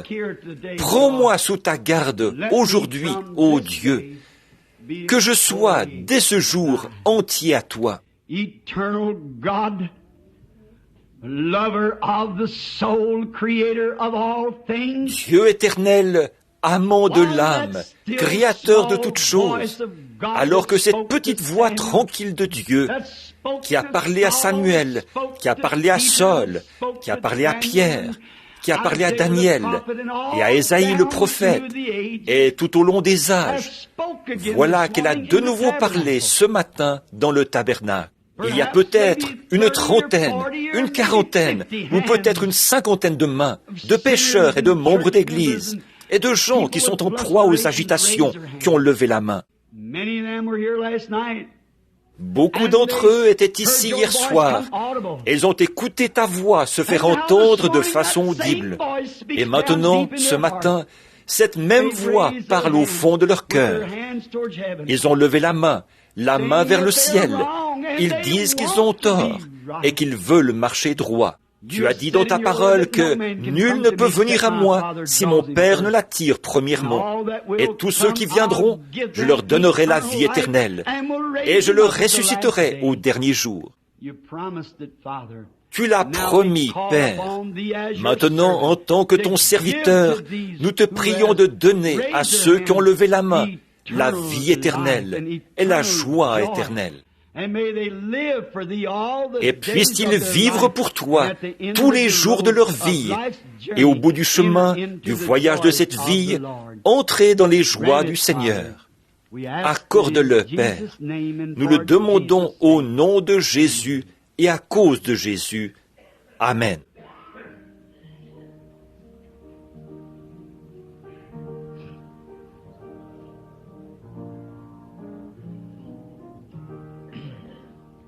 Combien d'entre vous l'aiment de tout leur cœur, vraiment de tout leur cœur?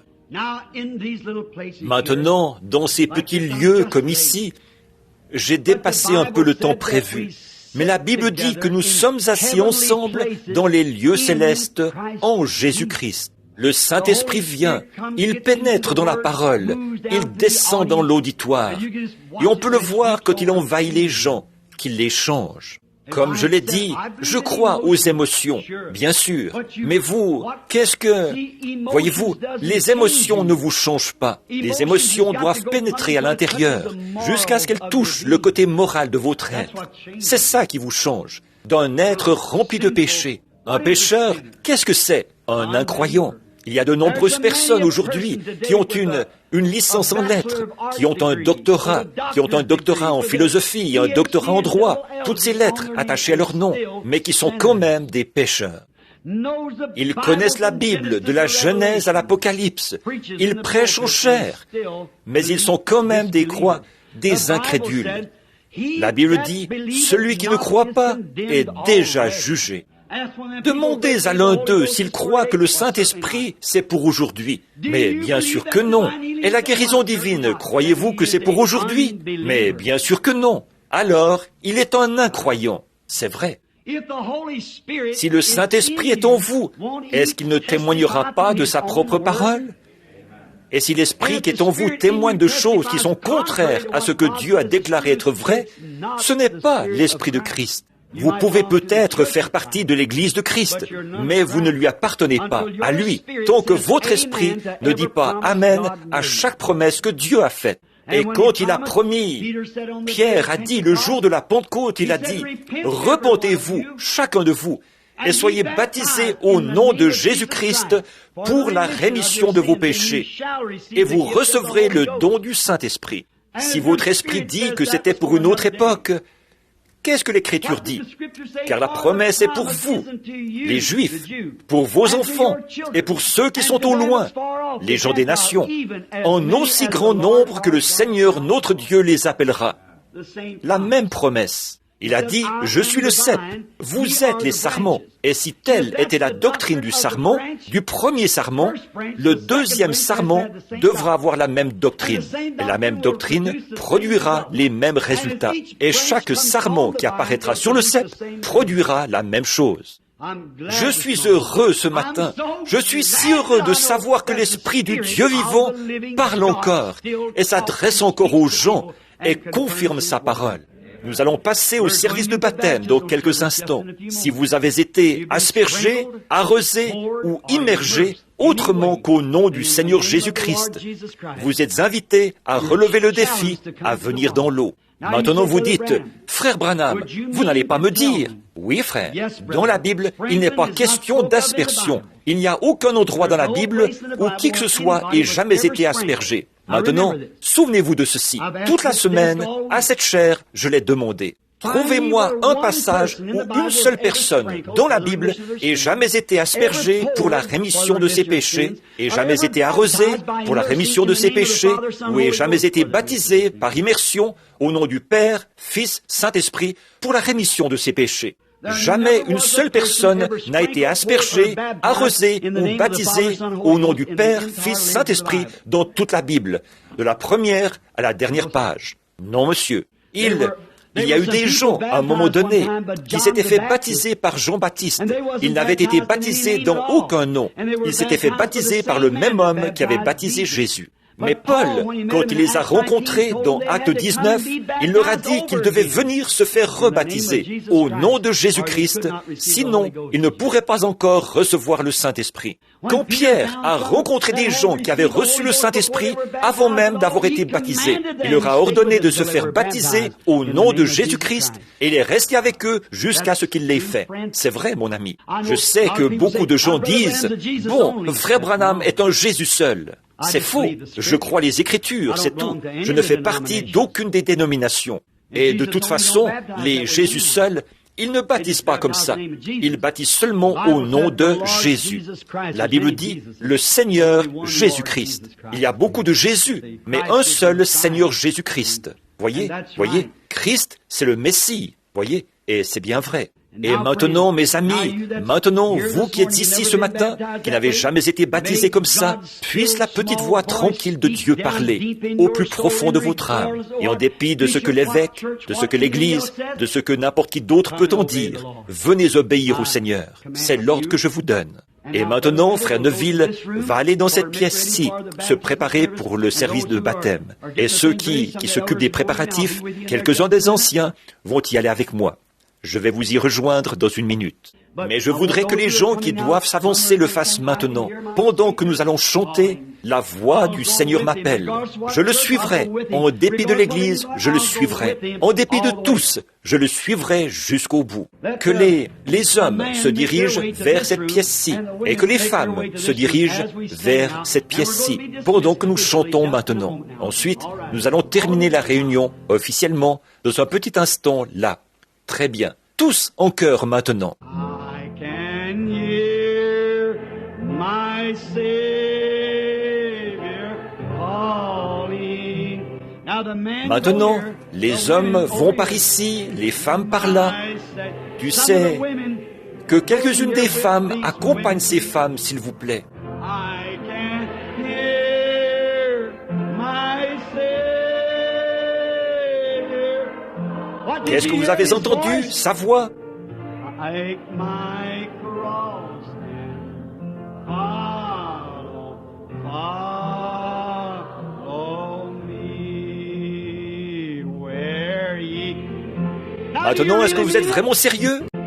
I will follow where ye lead me. I will follow where ye lead me.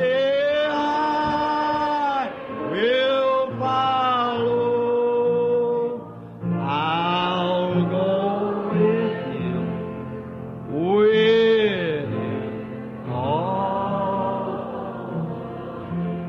Maintenant, comme je le dis, mon ami, j'ai entendu une voix.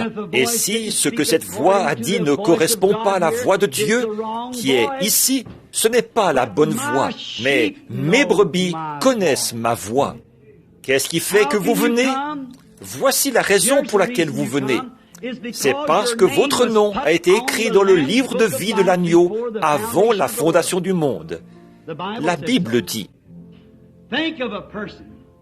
imaginez-vous une personne qui est assise là et qui sait que c'est bien la vérité de l'Évangile.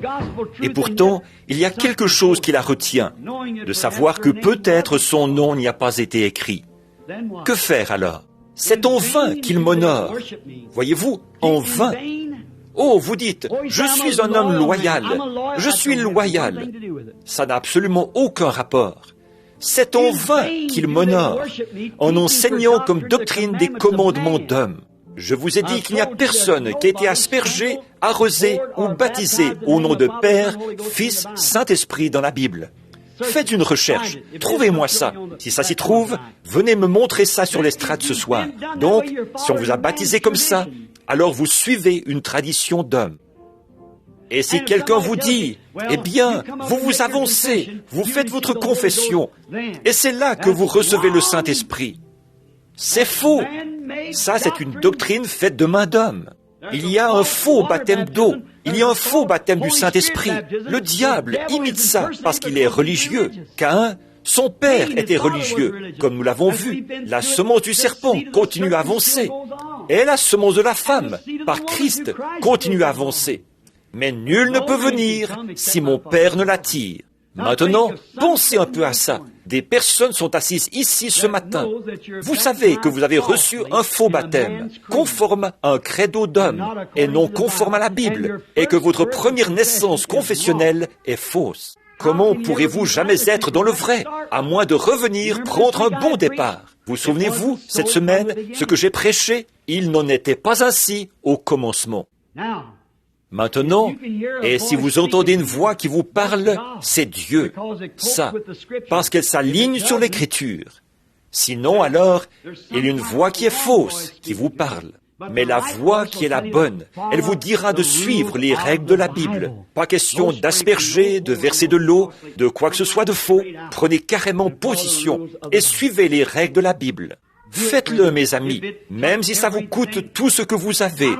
Peu m'importe le prix. Je vais renoncer à tout pour suivre le Seigneur Jésus. Écoutez ma voix, mes brebis le feront, et elles viendront à moi. Et tous ceux qui viendront à moi, je leur donnerai la vie éternelle, et je leur ressusciterai au dernier jour. Est-ce vrai? C'est ici, tout à fait conforme aux Écritures. Personne ne peut prouver le contraire. C'est vrai. Personne ne peut prouver le contraire.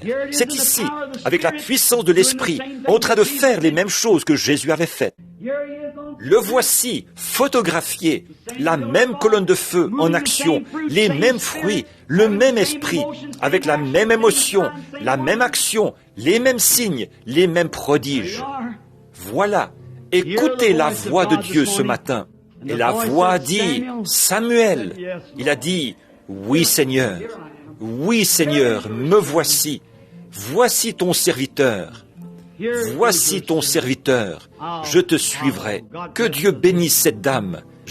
Vous dites, frère Branham, vraiment vous enfoncez le clou là. C'est ce que je veux, enfoncer le clou. C'est une question de vie ou de mort. Alors il faut que j'enfonce le clou. Que le Seigneur soit avec vous. Voilà ma prière sincère. Maintenant, avant qu'il déplace les meubles de la salle, ici, pour que vous puissiez voir les baptêmes. C'est ouvert à tous, tout le temps. Je voudrais lire un peu directement dans les Écritures pour que vous voyez que je suis en train de lire. Jésus-Christ, au chapitre 16 de Matthieu, je crois, a dit à Pierre, « Je te donne les clés du royaume des cieux. Tout ce que tu liras sur la terre, je le lirai dans le ciel. Tout ce que tu délieras sur la terre, je le délierai dans le ciel. » Vous êtes tous au courant de ça. Le jour de la Pentecôte, où le royaume de Dieu était venu dans la plénitude de sa puissance, croyez-vous ça? Pierre était là. Or, quand Jésus est ressuscité des morts, il n'avait pas les clés du royaume, pas vrai? Il avait les clés de la mort et du séjour des morts, mais pas les clés du royaume. Et voici ce qu'il a dit quand il prêchait, et que ces gens avaient entendu ces choses et avaient endurci leur cœur. Voici exactement ce que Pierre a dit. Maintenant, écoutez bien pendant que je lis les Écritures, pour que vous compreniez. Actes chapitre 2. Souvenez-vous, combien étaient ici pour écouter la prédication? Il n'en était pas ainsi au commencement. Retournons au commencement pour voir le baptême. Baptisés, ce que c'est en réalité. De quelle manière devrions-nous être baptisés? Aspergés, arrosés, ou au nom de Père, Fils, Saint-Esprit? Souvenez-vous, j'ai adressé un défi à n'importe quel ministre, n'importe quel évêque, n'importe qui, n'importe où, n'importe quand, de me montrer un seul passage de l'Écriture où qui que ce soit ait jamais été aspergé, arrosé ou baptisé au nom de Père, Fils, Saint-Esprit. C'est ouvert à tous. Ça ne se trouve pas dans les Écritures. Non, c'est un credo faux, fabriqué, instauré par l'Église catholique. L'aspersion a été mise en place par l'Église catholique à peu près 600 ans après la mort du dernier disciple. Père, Fils, Saint-Esprit, c'est une adaptation qui a été faite en même temps parce que les catholiques adorent différents dieux. Alors, c'est ce qu'ils ont fait de la Trinité des fonctions de Dieu. Ce n'est pas trois dieux, Père, Fils, Saint-Esprit. Ça, c'est païen. Il y a un seul Dieu. Tu n'auras point d'autre Dieu devant ma face. Écoute, ô Israël, je suis l'Éternel ton Dieu, un seul Dieu. Les Juifs nous demandent, lequel est votre Dieu? Le Père, le Fils ou le Saint-Esprit? Il n'y en a qu'un seul. Ce sont trois fonctions dans lesquelles ce même Dieu agit pour se manifester. D'abord, dans le Père, qui ne pouvait pas être touché. Il se plaçait là-bas sur la montagne. Même une vache ou un animal qui touchait la montagne devait être tué. Ensuite, il est descendu parce qu'il voulait être adoré. Il s'est rapproché de l'homme. En effet, il est devenu le Fils de l'homme. Dieu était en lui.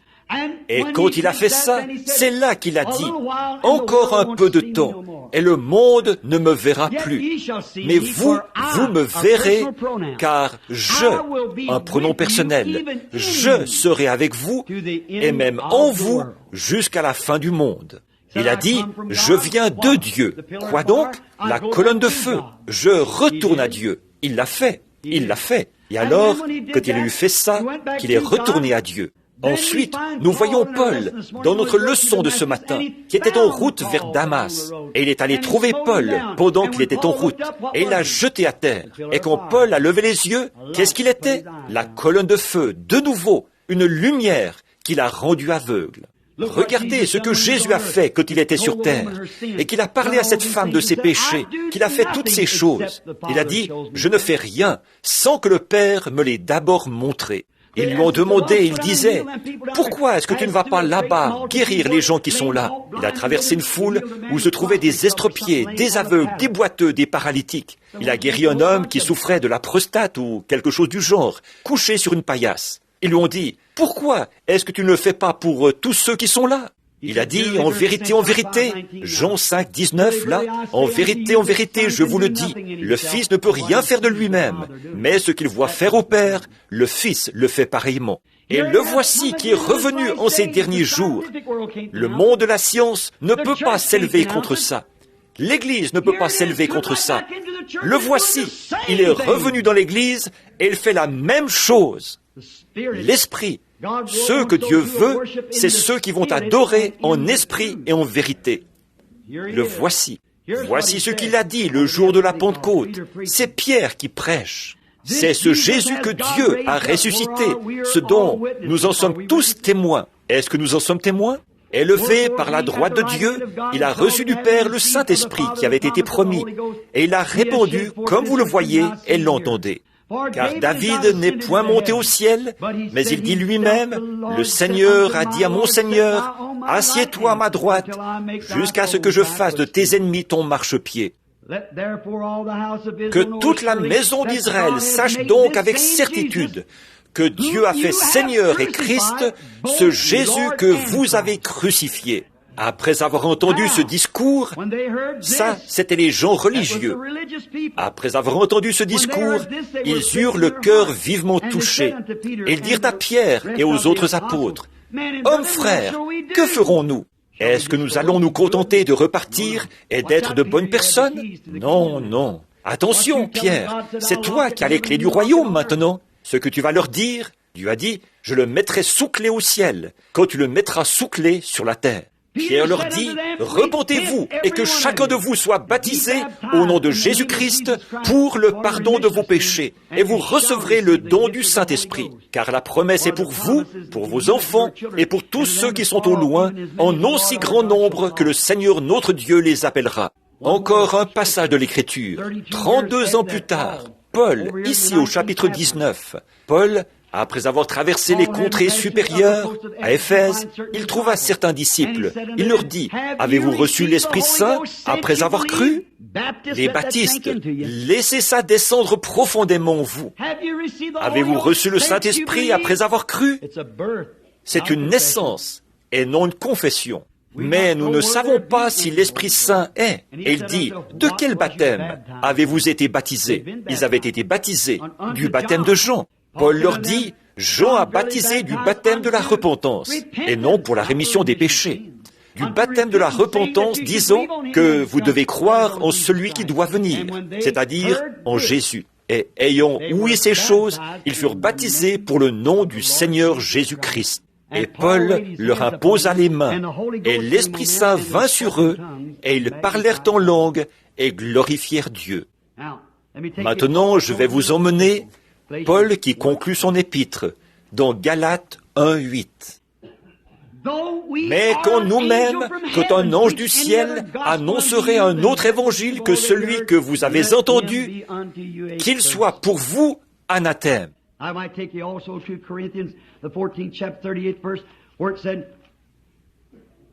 Si vous le voulez bien, je vais vous emmener dans Corinthiens, au chapitre 14, le verset 38.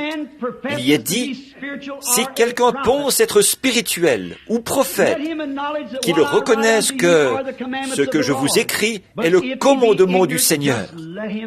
Et s'il est ignorant, alors qu'il soit ignorant. » Qu'est-ce que nous allons faire à l'égard de ces choses? Toutes les preuves. Si j'étais à votre place et que je n'avais pas été baptisé du baptême chrétien, en dépit de ce qu'en penserait mon Église ou de ce qu'en penserait ma mère, moi, je voudrais savoir ce qu'ordonne mon Seigneur. Seigneur Jésus, à toi maintenant, je te prie de faire ton œuvre dans chaque cœur et de donner à ceux qui iront dans le baptistère le Saint-Esprit alors qu'ils s'attendent à toi. Au nom de Jésus, nous te confions cette assemblée afin que, ce jour-là, Seigneur, je ne sois pas trouvé coupable, mais pur du sang de tous, pour m'en être tenu, non pas à une tradition, ni à une dénomination ou à une organisation, mais pour m'en être tenu à ta parole. Amen.